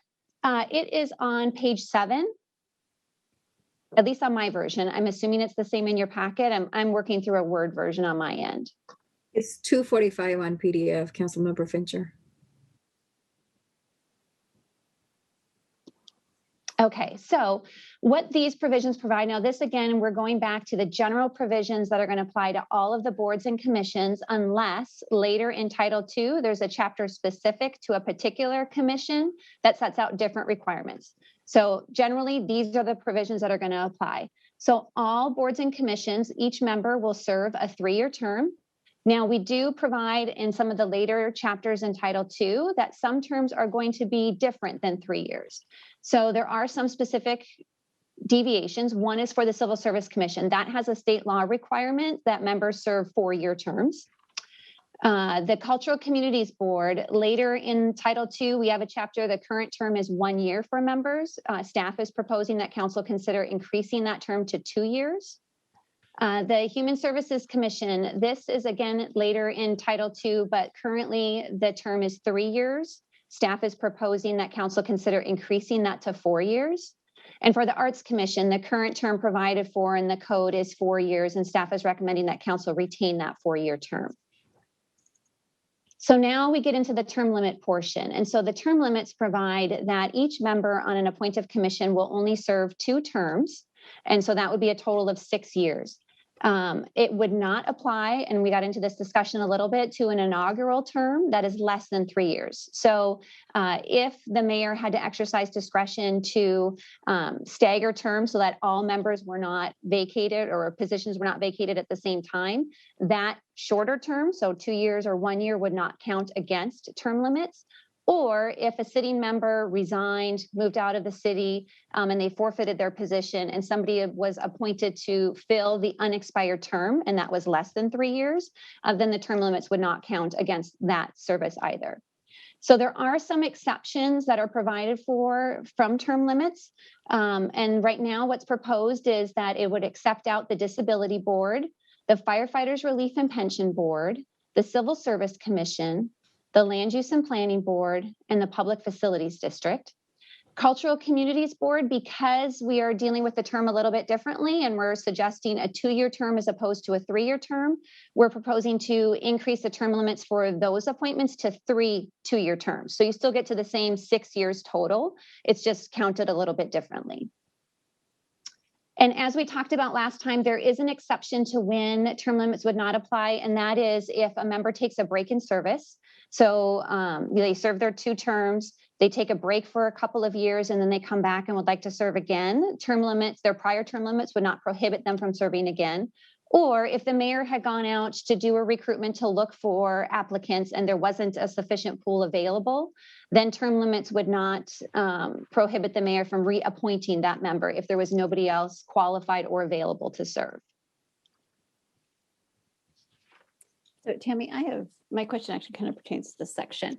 So last meeting that we discussed this, you talked about, I think you answered someone's question that the terms are pre-active, meaning if somebody has, and this is just what I just want to clarify. So if somebody is on a board or commission right now and they've already served a number of consecutive terms, maybe they've served, 5, 6, 7 years in a row now, we will be giving them to essentially like 6 more years. Their terms, this 2-term restriction would start fresh for them. So typically the default with our ordinances when we adopt them is that they apply prospectively. So they apply moving into the future unless council specifically provides that they are to apply retroactively. So even if they apply prospectively, there's probably a little bit of discretion here as to how it would be interpreted. And so this is an opportunity where council could clarify what their desires are with respect to this provision. So if it applies prospectively, there's a couple ways you could look at that. One is it would apply only to new appointments after the effective date of this ordinance. And so then it would allow for 2 full additional 3-year terms. Or it could apply to, which I think is probably the more reasonable interpretation, is that if a member is currently serving a term and this ordinance takes effect like in the middle of their term, their current term would apply.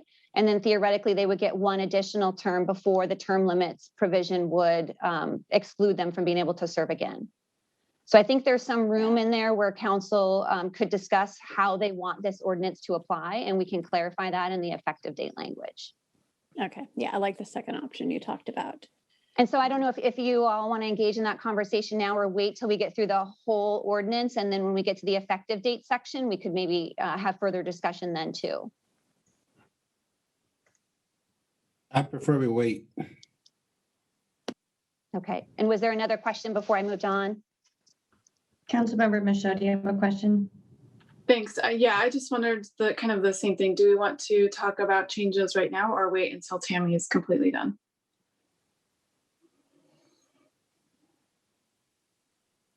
And so what we had done last time is, as I was dealing with particular sections that came up, I think you all were having your discussion and see happen. And then I was given some direction as to changes to come back to you with. And I'm fine if you just want to plug through and get through every section, or if you want to deal with issues as they come up and address them. Councilmember Michaud, do you want to talk about what your concern is here? Sure. And then we can decide where we want to go with it. Okay, sure. So I just had a question for my fellow council members. If anyone was interested in removing civil service from the exception on term limits, I know the other commissions and boards like Land Use and Planning Board are kind of complicated. Civil service has some requirements, but it's things like you have to be a U.S. citizen and live in the city for 3 years. And so I just wondered if that should be part of the exception list for term limits. Well, Tammy, did you say something about state law for that? Or was that? No, that's only about the term length. So state law provides a 4-year term length. So we can't alter that, but it's entirely up to council if you want to impose term limits for those appointments or not.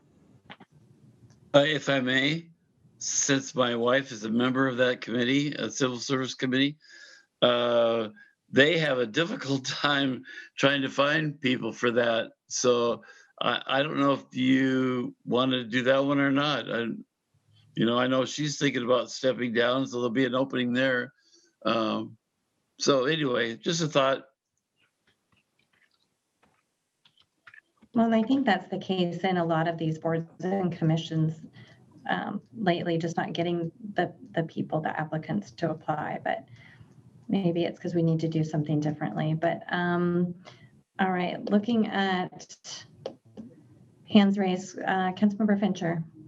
Thank you. I was going to mention that is accounted for because it says that if there are no other applicants, then the person may continue serving. As far as when to address it, I like the way we did it last time when we went through each section, because one of the other committees, for instance, Land Use and Planning has no term limit. They could serve forever, as long as they live, which I would like to see them have to abide by term limits there. So, but I was going to address it when we got to the Land Use and Planning Committee section of the ordinance. I can live with that. Okay, Councilmember Core.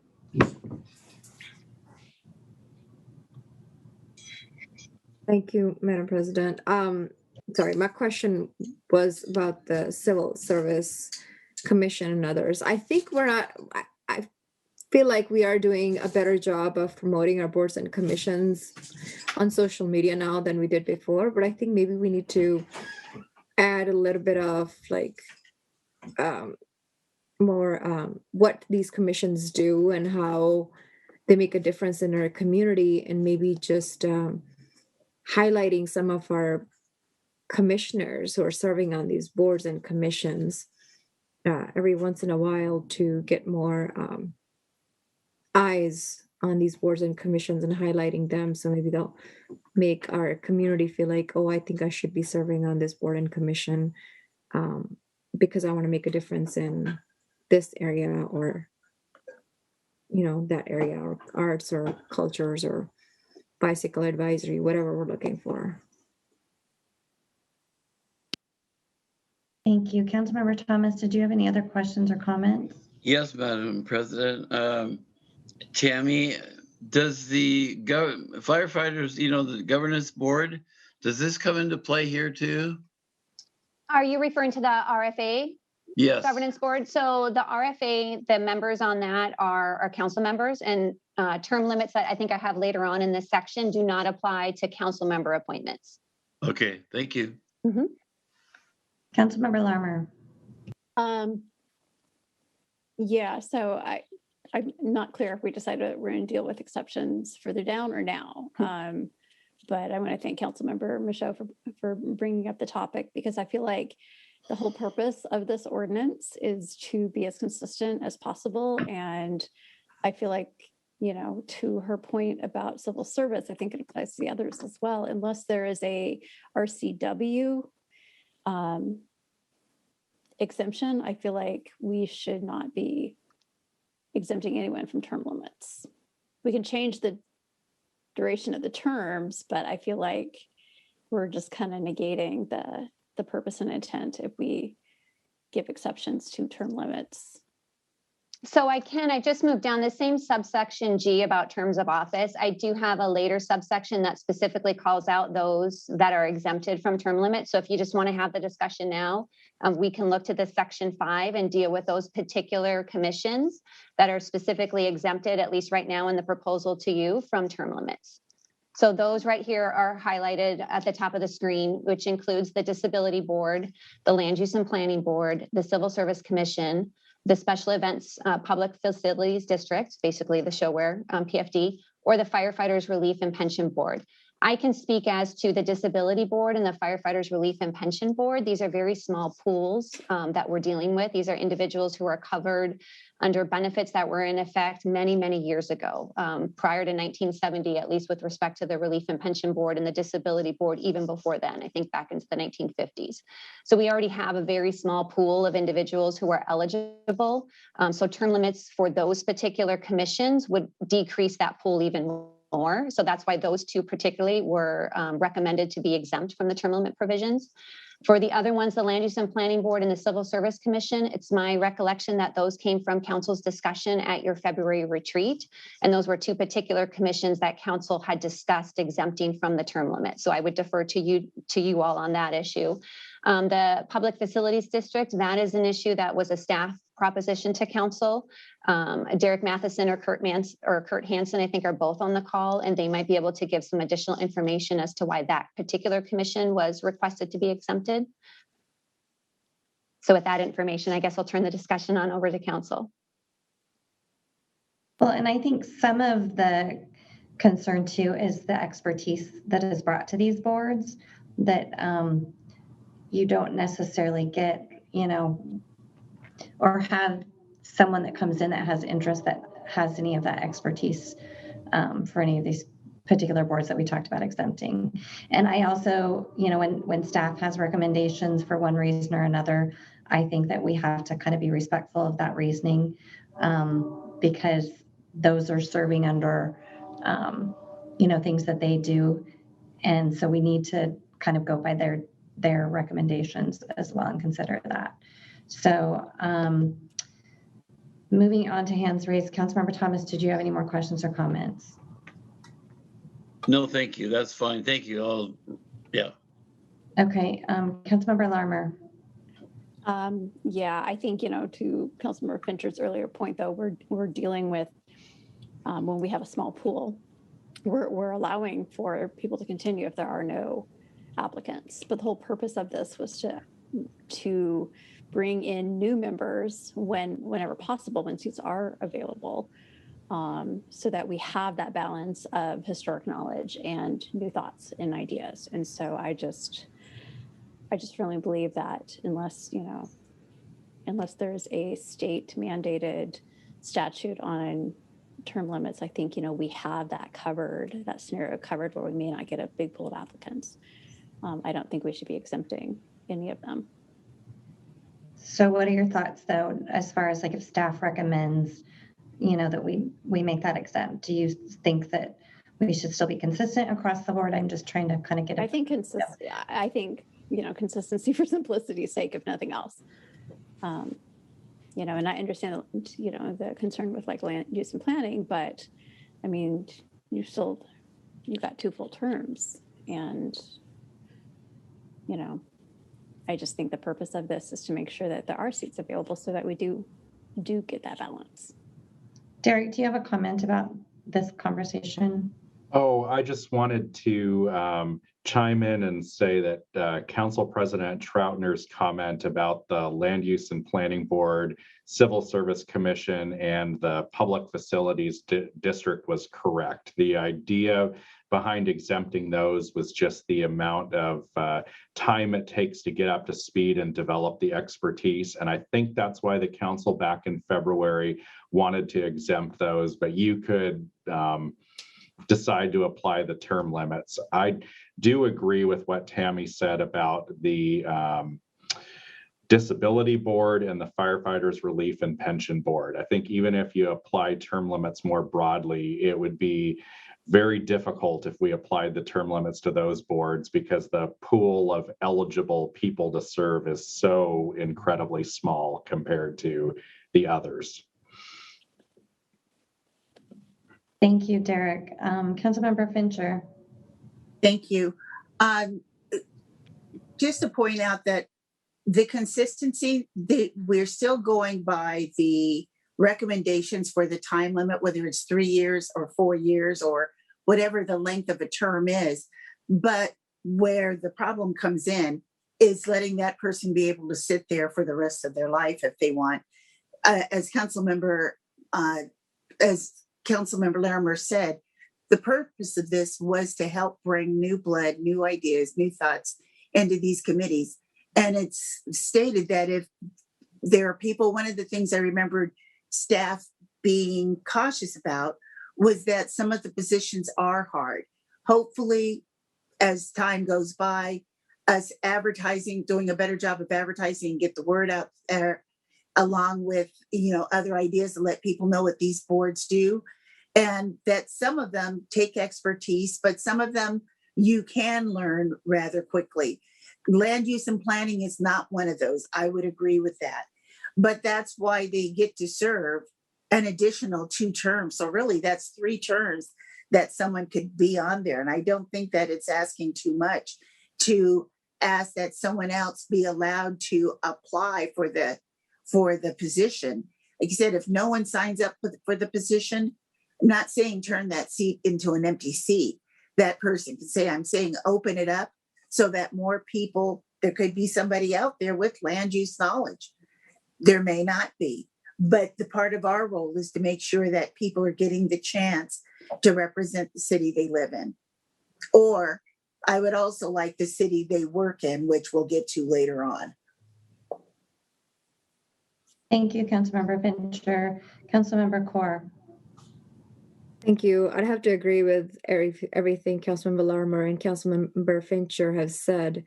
The whole point we're going through this process is to bring in new people on our boards and commissions. So we're talking about not having term limits for certain boards and commissions. It's sort of like, these people, so you're saying these individuals sitting on these boards and commissions have experience, and it's harder to bring somebody up to speed to serve on these boards and commissions. But if we don't ever give them a chance to sit on these boards and commissions, how are we ever going to have new individuals with that experience? It's sort of like when you're applying for a job, they want you to have 20 years of experience and you just graduated from high school. We've heard that so many times. So we need to make some room for maybe 1 or 2 seats where we bring in a new individual and work with them and make sure, yes, I know it takes time. It takes some patience on, staff and their colleagues, but we will never have new individuals sitting on these boards and commissions if we keep saying that it's really hard to bring people up to speed. Like, how are we ever going to bring people up to speed if we don't give them a chance? So I understand it's going to be hard. I understand it takes some patience and flexibility. But the whole reason for this exercise is to give a chance to our community to be able to serve on different boards and commissions. And as Councilmember Fincher has pointed out, we are not restricting it in saying if we don't fill this position, we don't have anybody else sitting in it. So my 2 cents. Thank you. Thank you, Councilmember Kaur. Councilmember Thomas, followed by Councilmember Boyce. Thank you, Madam President. There's an old saying, if it ain't broke, why fix it? I don't see the problem that we have in existence right now. I do understand where the other council members have put in their 2 cents worth, and it's good. However, in reality, it's really, really difficult to usually find some of these guys. I know in the Firefighters Relief and Pension Board, we've got 2 guys. These guys are, I'm sorry, but they're old and they die off, and then it's hard to find somebody else to come on board. Civil Service Commission, it took my wife a couple of years to kind of get the hang of things, and they've got a new guy in there now, and he's been there about 2 years and is still learning. So I don't know. That's my 2 cents worth. Thank you, Councilmember Thomas. Councilmember Boyce. Thank you, Madam Chair. Tammy, can you clarification? Let's say we post a position open on one of the committees, a board, commission, and let's say the person has been serving on it for 6 years, and we get no applicants. Can that person raise his hand that he still wants to serve? Can that person still serve? Yes. Okay. So under earlier up in the section under 2A, I just kind of moved up to it here too, but it says after no other qualified applicant applied for the available position and the mayor requests the member continue serving on the appointed commission. So there could be an opportunity where, maybe the mayor doesn't want that individual to continue serving. I can't imagine a situation where that necessarily would occur, but the key is that no other applicant. So if a single applicant did apply, theoretically, they would get the position over the current city member, even if your current city member had more direct experience. Okay, and then my other question is, as far as qualification, if I apply, there's certain qualification. I'm assuming the mayor is going to be looking at the qualification, right? Yes, I assume it'd be in conjunction with the department director. Okay, so for me, I just think this is not I'm believing what Les said is not broke, don't fix. But at the same time, I just think there's nothing that I want to dial my sword on, right? At the end of the day, I think there's a perception out there that people are waiting to serve on these here, and that could be true. And I think we definitely want to open it up. That's why we're discussing this here. So my put would be, unless there's a state law, open it up, let people apply. If we don't get the applicants, then the people on it who want to serve, then they can continue to serve. That's my main thing. If there's no other applicant and I've been serving for 6 years and I raise my hand and I can still serve, Tammy, you telling me yes? I just say just open it up and let it be. I don't think we need to waste any time, in my opinion, on this issue here. And you already got quite a few saying the same thing. I just say let's move on. And Madam President, could I offer up one additional thing too?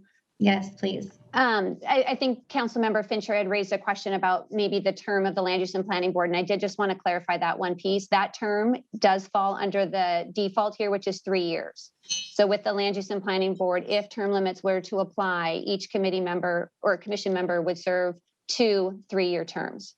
So they wouldn't have any longer term unless council were to decide that that's something you wanted to impose, and then I could make some revisions to the ordinance to accomplish that.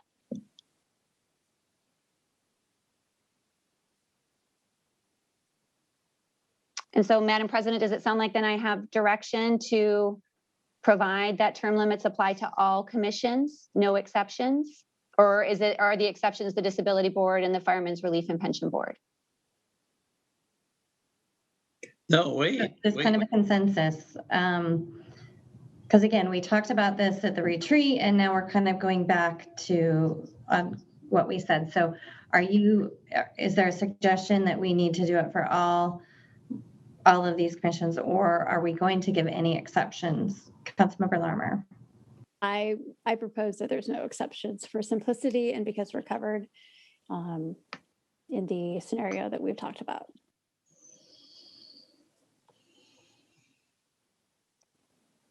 Councilmember Fincher, followed by Thomas.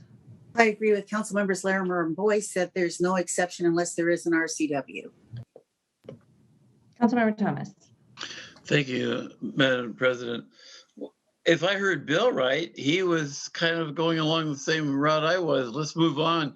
What Tammy's written down here is fine with me. Is that right, Bill? Bill, is that what? Yeah, once again, Tammy said, if I apply, I've been there 6 years, no one apply, I can still go on it, right? I just say open it up. I think the only one requires a state law, and Tammy, correct me if I'm wrong, I think the LTAC spell out there certain people, I think from the motelers and I think community, correct me if I'm wrong, that have to serve on the LTAC.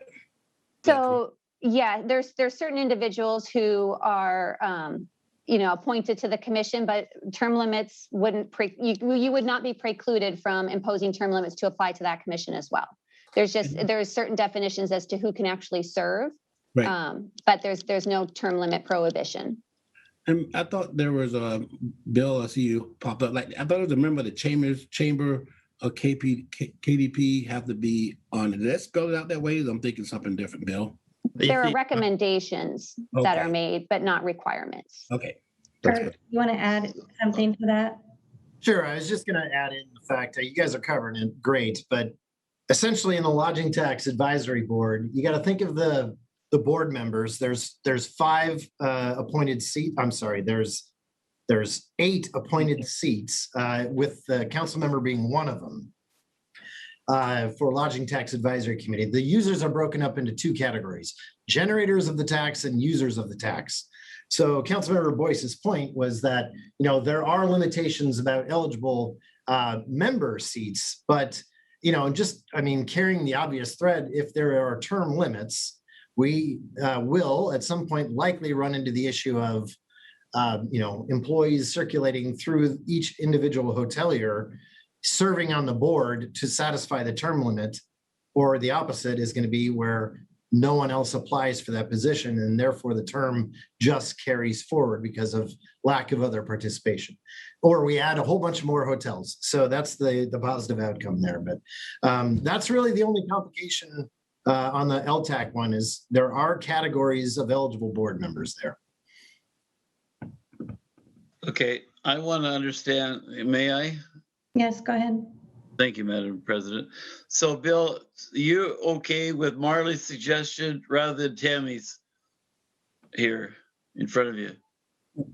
Tammy, what are your suggestions? I thought I was clear on that. Maybe Tammy's not a council member, Bill. Well, you asked for her clarification, I thought. Shall I clarify my position? My position is that there is no exemptions. I heard you. Term limits. I'm your scribe, so whatever council's direction and your policy decision, I will implement into the ordinance. I want to hear from Bill. Well, I think we just need to have consensus. I prefer to take recommendations from staff because I think that they're the ones that are directing these boards and commissions, and I think that their recommendations have some weight and are very important. But if a consensus wants to move forward with term limits as a consistency and go against the recommendations of staff, then we will go with the consensus. Madam President, can't staff still make recommendations? Say, hey, Johnny, Mary, Xander, could you serve on this committee? No. Well, I think what we're saying is, as far as term limits go, staff has some recommendations for making exceptions to not having term limits. And we're saying, if the consensus says, I think that we need to have those limits across the board is what's being proposed. So Bill, if I may interrupt, Madam President, Bill, so are you going to go with staff recommendations or are you going to go with Marley's suggestion? Let me get some clarification, because I thought, I need to be clear before I say it, Les. So I thought, like, as staff say, hey, I like Mary, could you please be on this committee and make a recommendation? And assuming Mary is qualified and she put her name in the hat, then she should be eligible to be on that committee, and she could serve. She could serve a 3-year term. Once the 3-year term is up, then she could reapply like everybody else and move forward. That's all. That's what Tammy's written down. Okay, then that's all right. So we've got some hands raised. We kind of seem to be stuck on this part right here. I see a couple of hands raised. Councilmember Michonne, Councilmember Fincher, are you going to speak on consensus? Because if that's the case, I think we just need to move forward with a recommendation that we have term limits all the way across the board, and we move on to the next topic. So if anyone has anything else to say against that, or if you want to speak to that, that's fine. But I think at this point, we're all, we keep having the same conversation of making sure that we have limits for all of these, no exceptions, and moving forward. So does anyone have any other comments about that, or can we move on? Councilmember Fincher. Thank you. Yes, Mary is welcome to put her application in, and then whether it's the council or the mayor, depending on which committee it is, her application that staff recommended is still considered. So staff, just like us as council or anybody, can recommend or can try to entice someone to apply for a board. But it seems the real question is, do we have the term limits? If there's no RCW, from the state says you have to do A, B, C. In the absence of that, is there term limits? For me, yes, there is term limits, because leaving things just as they are, we still have the problem that we've had. Other people are not encouraged. Other people are not enticed, really. We may come up with no one else applying. Then the person who is sitting in the seat can continue if they want. But really trying to encourage more people to be a part of this city, then we need to open that up and encourage people, educate people as to what the committees do and apply. Either there are or there are not term limits. Term limits, we keep the same people in there forever. The other way, we have a chance of getting in new thoughts, new creativity, new ideas. And if we don't, then we already have people who hopefully will continue. So you're speaking on moving on with consensus. Councilmember Corr. Thank you. I'm speaking on I agree with Councilmember Larmer. We are putting term limits. We're making a legislative decision basically at this point, and then staff is welcome to have individuals apply for positions, and the staff does recommend who they think would be best fit for a certain committee or a commission. So we're not really tying their hands in a way. We're opening it up to our community, to our residents, to be able to apply for these boards and commissions. Thank you. Thank you. So Councilmember Thomas, it looks like we have consensus to move on. Wait a minute. I see 3-3. We have not heard from Zandria yet. Zandria, I believe, said she's okay moving on. We have consensus, correct, Zandria? To get rid of the term limit exceptions? Yes. Yes. Okay, we'll move on. Thank you. Okay. So Tammy, does that give you direction, and can we move on? Yes. Another paragraph. Yes, absolutely. So we'll move on to the next section here. We talked about this, I think, a little bit last time, but this is for that alternate position. So this is for those commissions that have appointed an alternate member. If a vacancy becomes available on their commission, they would then move from that alternate position into that regular member position without further council confirmation. And then the mayor would go out and recruit for a new alternate to then fill that role. If there is not an alternate position on that board and commission, then this section says that the mayor would go out and do a recruitment to fill that unexpired term. And so this, again, I think Councilmember Larmer, we had talked about that this is one of those situations where someone could serve less than a 3-year term and not have it count against their term limits. So that's what these two provisions here do. Then this is a section. What commission do we have that have alternate? I think the Parks Commission does. I believe the Arts Commission may have adopted that provision in existing code. And I think those are probably the only two that I'm aware of. I'm not sure if the Human Services Commission does. There are some commissions where it probably isn't going to work. Councilmember Boyce, and I think we talked about LTAC was one of those where you'd have to basically appoint 2 alternates, depending upon who they represent in order for it to work. So it's just a permissive provision that you'll be adopting into code if you approve the ordinance, where alternates could be appointed, but it's not something that's going to be required of every commission. Okay. This section here is, I think we had a conversation, Councilmember Thomas, about the RFA Governing Board. This provision here says that term limits will not apply to those council member appointments to those commissions. Thank you. This is just a section 2.50070, which is just a general provision that talks about folks don't get paid to be on our commissions. They serve in their volunteer capacity. This next section, 2.50.080, talks about conflicts of interest and just provides that if a member has a conflict with an issue that is before the commission, they will abstain from voting on that issue and disqualify themselves. And so please just stop me, Madam President, if anybody wants to have any further discussion. Otherwise, I'm just going to continue to go through. Organization and meetings. So this provision provides that every year, each commission is going to adopt from their members a chair and a vice chair. And the secretary position is going to be the individual administrative support person who was appointed in a section we talked about earlier during our last meeting. So the chair then, this section A, subsection 1, sets out all of their duties, one of which is to set the commission's agenda.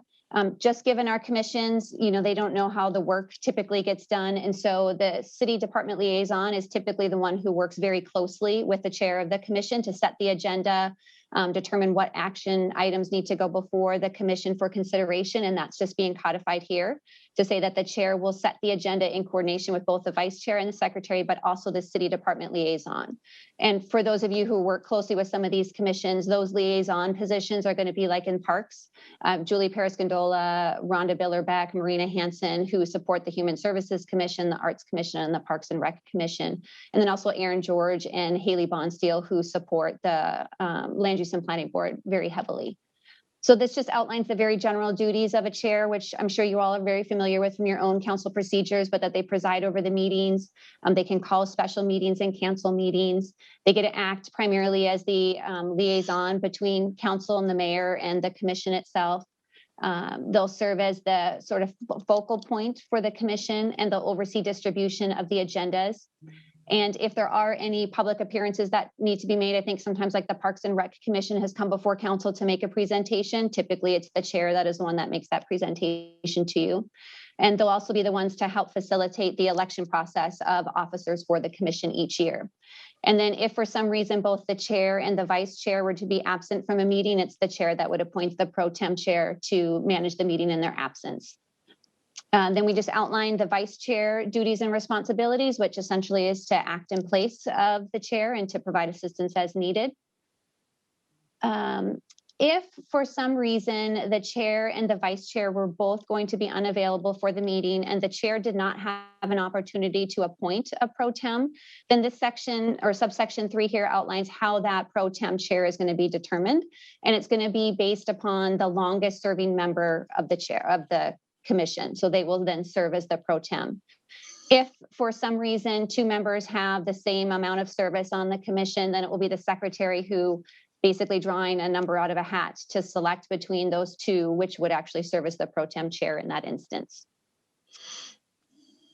This section here just refers back to what the duties of the secretary are. And again, this is going to be the city staff member. And the primary reason of having a city staff member serve as the secretary is to make sure that we're adequately preserving and maintaining our public records. We have records retention responsibilities as well as public records production responsibilities. So having a city staff member be the one there to take the minutes and keep track of the agendas and all the documents is a good process to institute. They will also maintain a list to provide to the city clerk of all the members, so their contact information, so that should somebody outside of the commission need to reach them, the city clerk will have all those records and information available. This also outlines that each member has an equal vote. No one vote is worth more than another. So each member has their own vote. Just clarifies again, we have a section, I think earlier, that their position and their role is as an advisory commission. They're not able to act on their own unless they specifically have had powers delegated to them by you or by the mayor. They may, though, make reports and recommendations to you, the mayor, or to city staff, and that can either be on request or on their own doing. This section is very important. So this whole chapter 2.50 is to set out very standard provisions that you want to apply to all of your appointed boards and commissions. This section, subsection D here, says that they can adopt their own bylaws, but their bylaws cannot change anything that you've adopted through this ordinance. So they can supplement it, provide some more detail, explain particularly how they are going to conduct their business, but they cannot change the powers or the responsibilities that you've set out for them in this chapter. And it is certain that once you do adopt this ordinance, whatever form it ultimately takes, these commissions will likely need to go back and work on their bylaws, and attorneys in our office will assist staff in getting that completed. So the subsection E sets out the meetings. The biggest change here is the subsection E1. We did have some commissions adopted in code that set out a very specific meeting schedule. This section now basically makes that deferral to the commission itself to set their own meeting schedule. So they can determine their frequency of their meetings unless state law requires otherwise, and there are some provisions that do. But otherwise, they can determine their frequency of meetings, how often they meet, and that likely will be done in close coordination with the staff representative. So it's not something I would anticipate the commission is likely doing on their own, just given how reliant they are on city staff. It would be a decision that they would likely work closely with the department director on as well. So this next subsection 2 provides that, again, because these are advisory committees, most of them are not subject to the Open Public Meetings Act. But the Open Public Meetings Act does provide a good framework for giving of notice, setting of agendas and that sort. So this provision here says that although they're not required to be open to the public, the meetings are going to be open to the public, and that the OPMA will serve as sort of the framework or guidance as to how notice will be given, but it's not necessarily going to be tied or required to follow OPMA. So this next section talks about remote attendance or remote meetings, and it does differ a little bit from your provisions. Madam President, I see there's a question. I don't know if you want me to pause. Yeah, before I get Councilmember into this Fincher, next. question about something before this. Oh, you're on mute.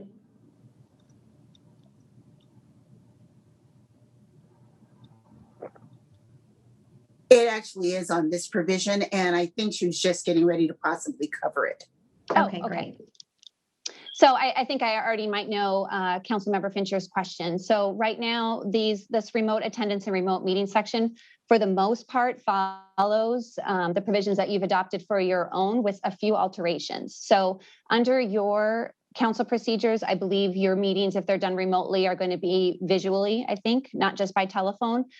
There are some technological challenges in allowing boards and commissions to conduct their meetings in that same way. There is constraints put on IT staff. Some of the meeting locations don't allow for that type of a meeting. So what this provision sets out is that if there is remote attendance, it will be done by telephone. So that's at least the bare minimum, is that the individual has to be able to participate orally, and they have to be able to hear what's happening at the meeting, as well as having all of the materials.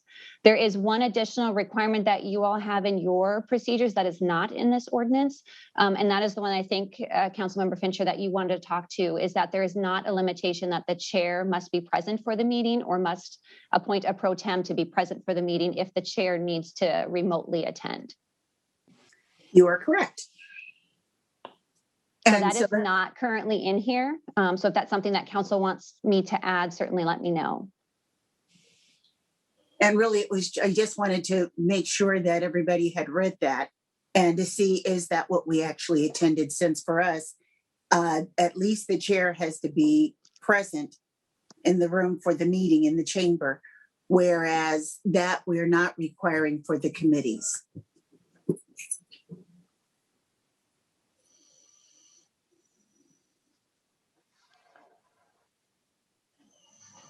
Don't we want the committee chair to be present for the meeting? Okay.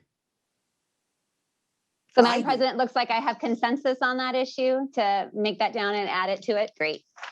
Yes, thanks. Thank you. Okay, so otherwise, though, this pretty much follows the same format that you have, in that there's a limitation on how many remote meetings they can attend. So it is limited to 3 per year, unless somebody needs to attend remotely for medical purposes, and then that would not count towards that 3. Now, one provision we do have here, and this is where I'd be curious to know council's desires. The limitation says that no more than 2 at a time. But I'm wondering, given the different makeup in some of these commissions, some may have 11 members, some may have 5 members. Did you want to convert that, as opposed to a straight number, instead to a percentage of the total members? And if you wanted a percentage, what percentage did you want?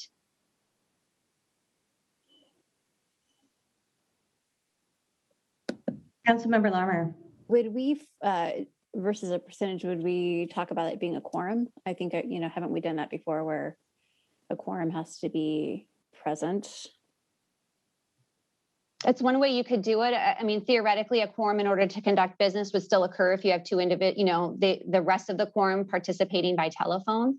But if you wanted to have the actual quorum be those physically present, that's something we could write in as well. Yeah.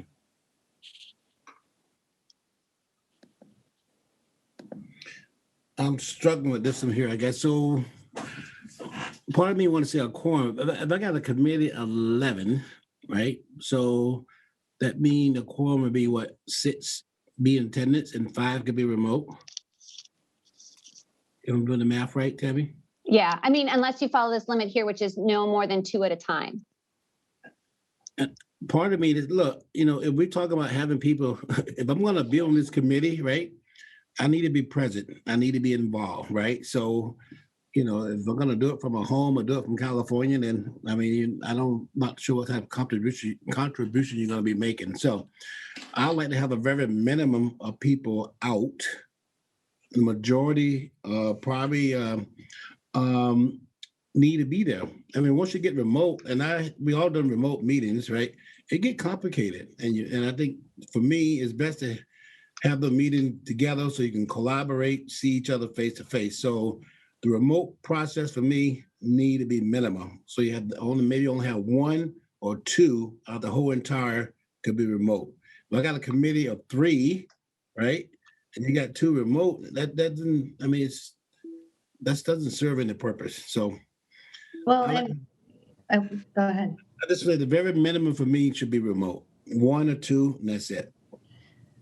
Well, my question is, because we've had the conversation with how we do allow council members to be remote, but what does that mean for a board and commission, as far as extra work for staff or setting up that situation so that that person's part of the conversation when, the rest of us are not online? I mean, what does that mean in situations where, you don't have the ability to have that remote setup? Does that make sense? I think that was one of the concerns about having in a video option, is the additional work that may require. It's easier to patch somebody in through a conference call or, put a phone on speaker and have that single individual call in. But having the additional technology of Zoom just complicates it with some of the committee secretaries or commission secretaries who might not be as familiar with that option. Councilmember Thomas, followed by Fincher. Thank you, Madam President. I'm going to have to disagree with Bill on this one. I think if a voting member calls in or Zooms in, they have total legal right to be counted as part of the quorum.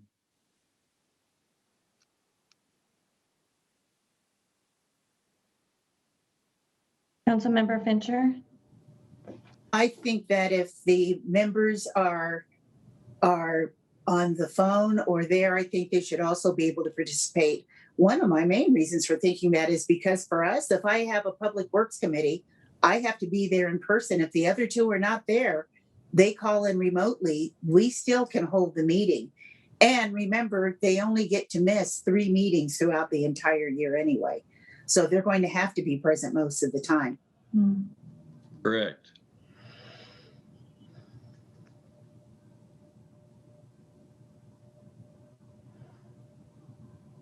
Councilmember Michaud.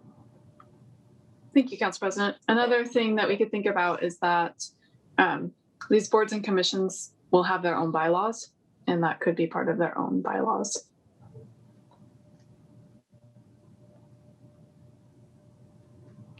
Councilmember Core.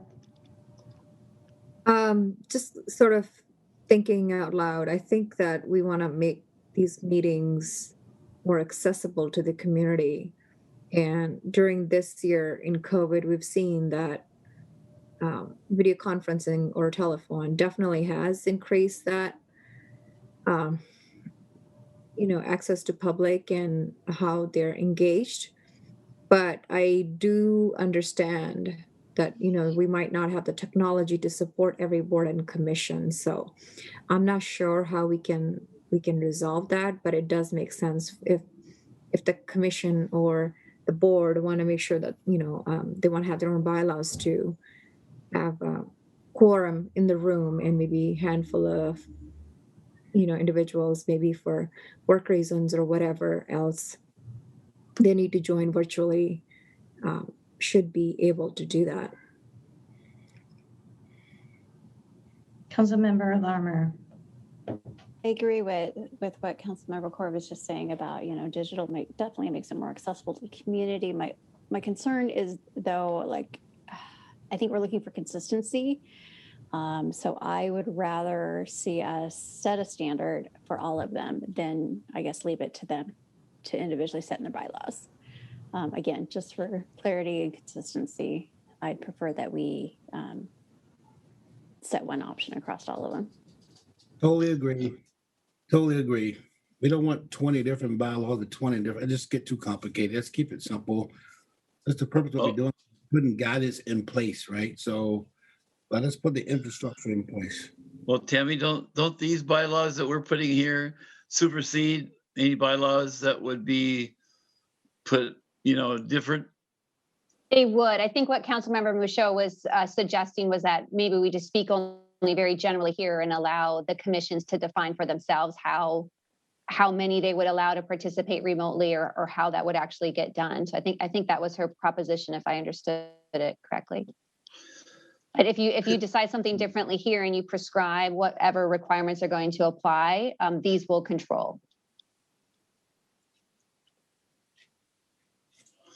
Couldn't we put in, if I may, Madam President, Tammy, couldn't we put in something to alleviate some of this problem by saying all meetings shall be held at City Hall unless otherwise, whatever, because I don't know, it seems like you're just getting too many people could call in remote because they're just too lazy. And one of the things they should do is be responsible enough to make the meetings. Les, if I was close by you, I will hug you because I totally agree with you. I've been saying either you show or you don't show. If I want to be there, I'm gonna be there. And we're putting all these roundabouts to make it.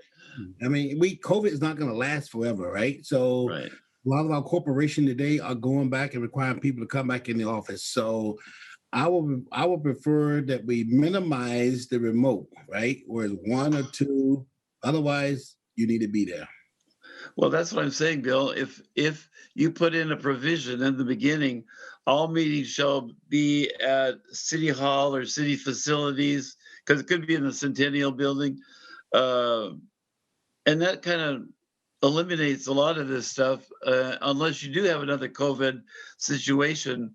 And then, we'll do things remotely. But if we don't have that kind of situation, they should be there. I mean, that's just the way it is. Yep. All right. I want to hear from Councilmember Fincher, followed by Councilmember Core, then Larmer. I was just going to say, I do agree with that. I like that one, and just making the remote meeting something that is the one-off or whatever, because when you do sign up, it is important to be there.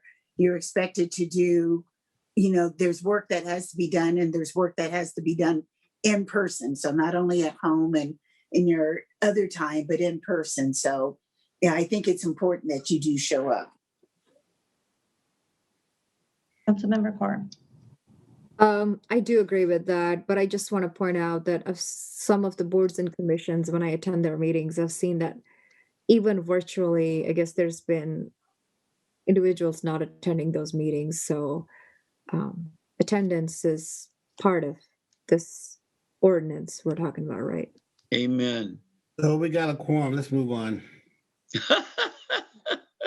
I mean, we heard from 5 people saying yes, so.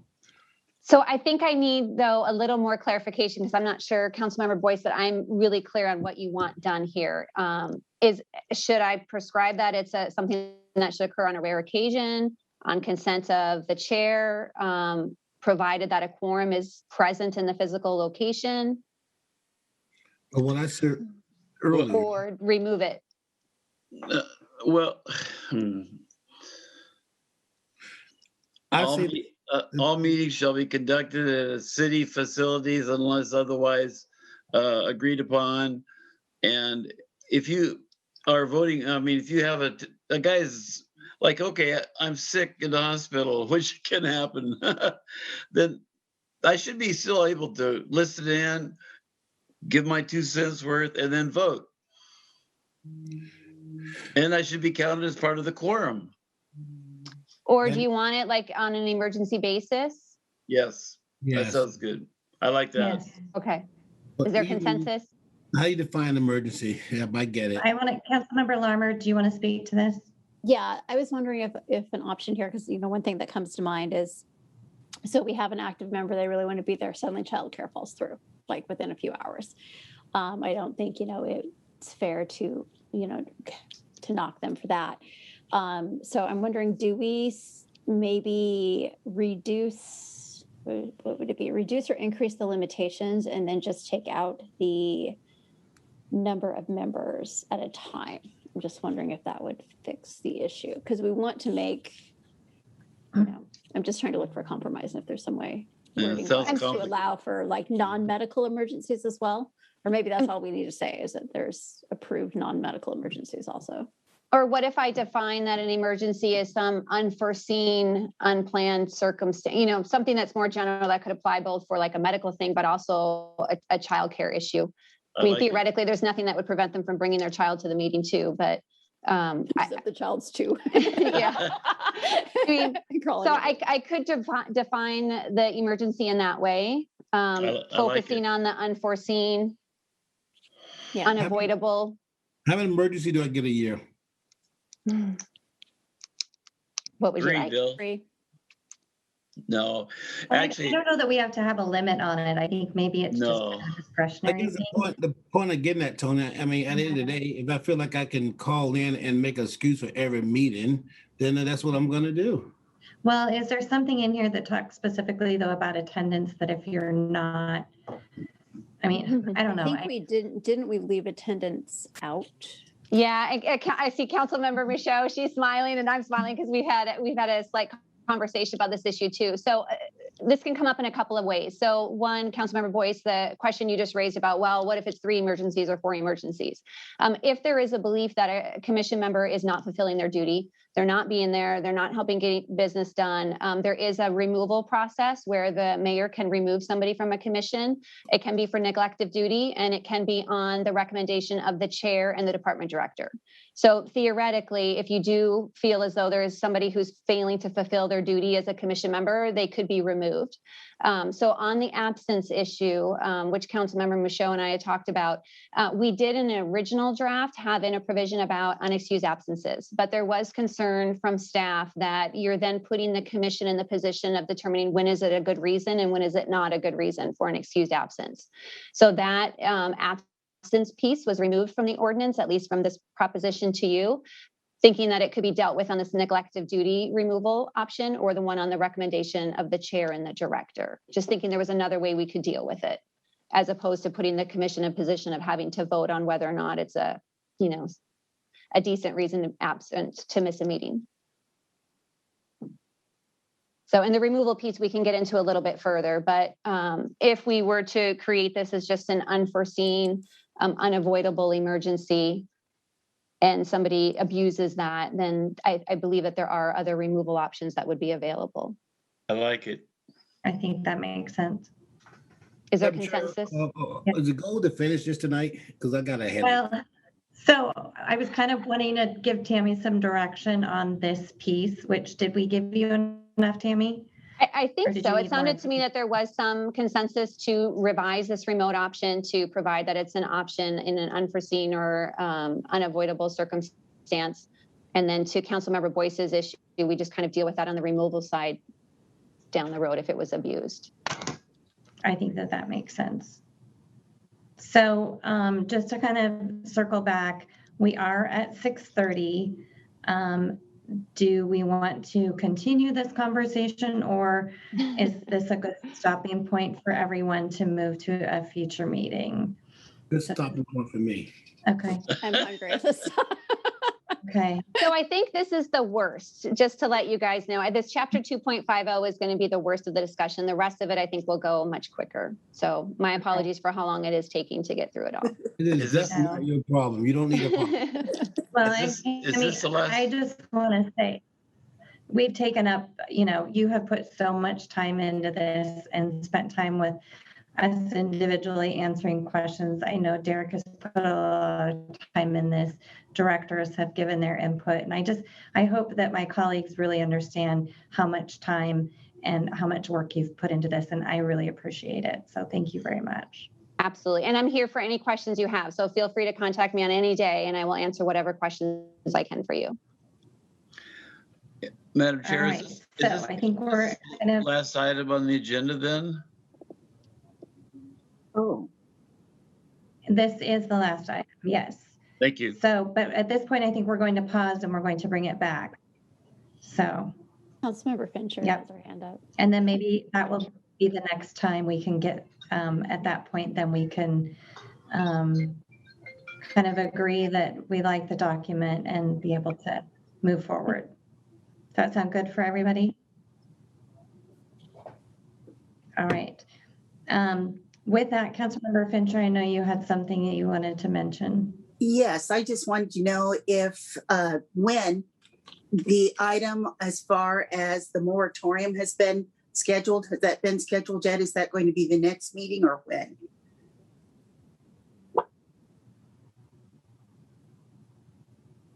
So I know that that is coming up on a future meeting. Derek, can you remind me if that is? So I think we might be talking about two different issues. So the July 6th City Council workshop, we've got some information on resources available to tenants as the state's eviction moratorium expires. I think Councilmember Fincher is interested in council discussion of a city ordinance that would create a city eviction moratorium that would begin on July 1st and take the place of the expiring state one.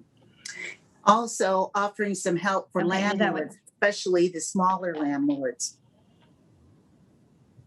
Okay, so for those of you, if you haven't seen your email, Councilmember Fincher sent out some information on that this afternoon. So with that, Councilmember Fincher, if you don't mind, if I spend some time and kind of circle back with colleagues, work with Derek, and maybe see if we can kind of figure out a good time to have that discussion. And that will give everyone also time to look through the materials, and we can work together to figure out what the best time would be to have that discussion. Okay, and it does need to be soon because the moratorium ends at the end of this month. And I will let Councilmember Lorimer speak for herself. Okay, Yeah, thank so you, I was just going Councilmember. to ask, thank you. I was just going to ask Derek, something like this where it's really timely and we need to make a decision that, and it may fall outside of our normal schedule. Do we have like a special meeting option? Yes, there is a provision in the council rules for calling a special meeting. I'm afraid I don't remember what the provision is at the moment, but that's a possibility. So that is an option when we have a time issue. Okay, thank you. Okay, Councilmember Fincher. So Derek, earlier in the conversation, you were saying an emergency ordinance takes place, did you tell me 30 days? Oh, yes. And Councilmember Fincher is referring to a conversation she and I had earlier this afternoon. Our city ordinances have a 30-day effective date, which means if the council were to take action, let's just say at the June 15th regular council meeting, the ordinance would not take effect until mid-July, which is 2 weeks after the state moratorium on evictions expires, unless 5 council members vote for the ordinance, in which case it could take effect upon council passage and mayor's signature.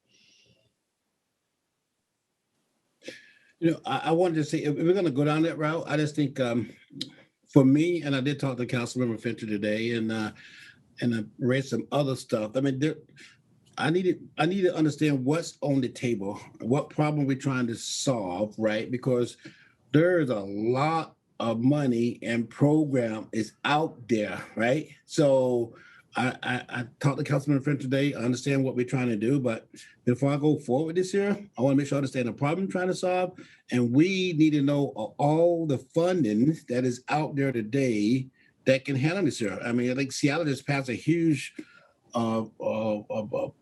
process today with tons of money out there, right? So I just need to be clear what are we trying to solve and not just throwing something out there. So. All right. So I think, like I said, we'll kind of all work together to figure out the best route to go with this conversation. I'll work with Derek and then I will let everybody know. Okay. Perfect. Well, that brings us then to the end of our agenda. So thank you, everyone. We continue to have great conversation in this group and I appreciate everybody's thought and input. And with that, go enjoy the rest of your evening and we are adjourned. Take care, everybody.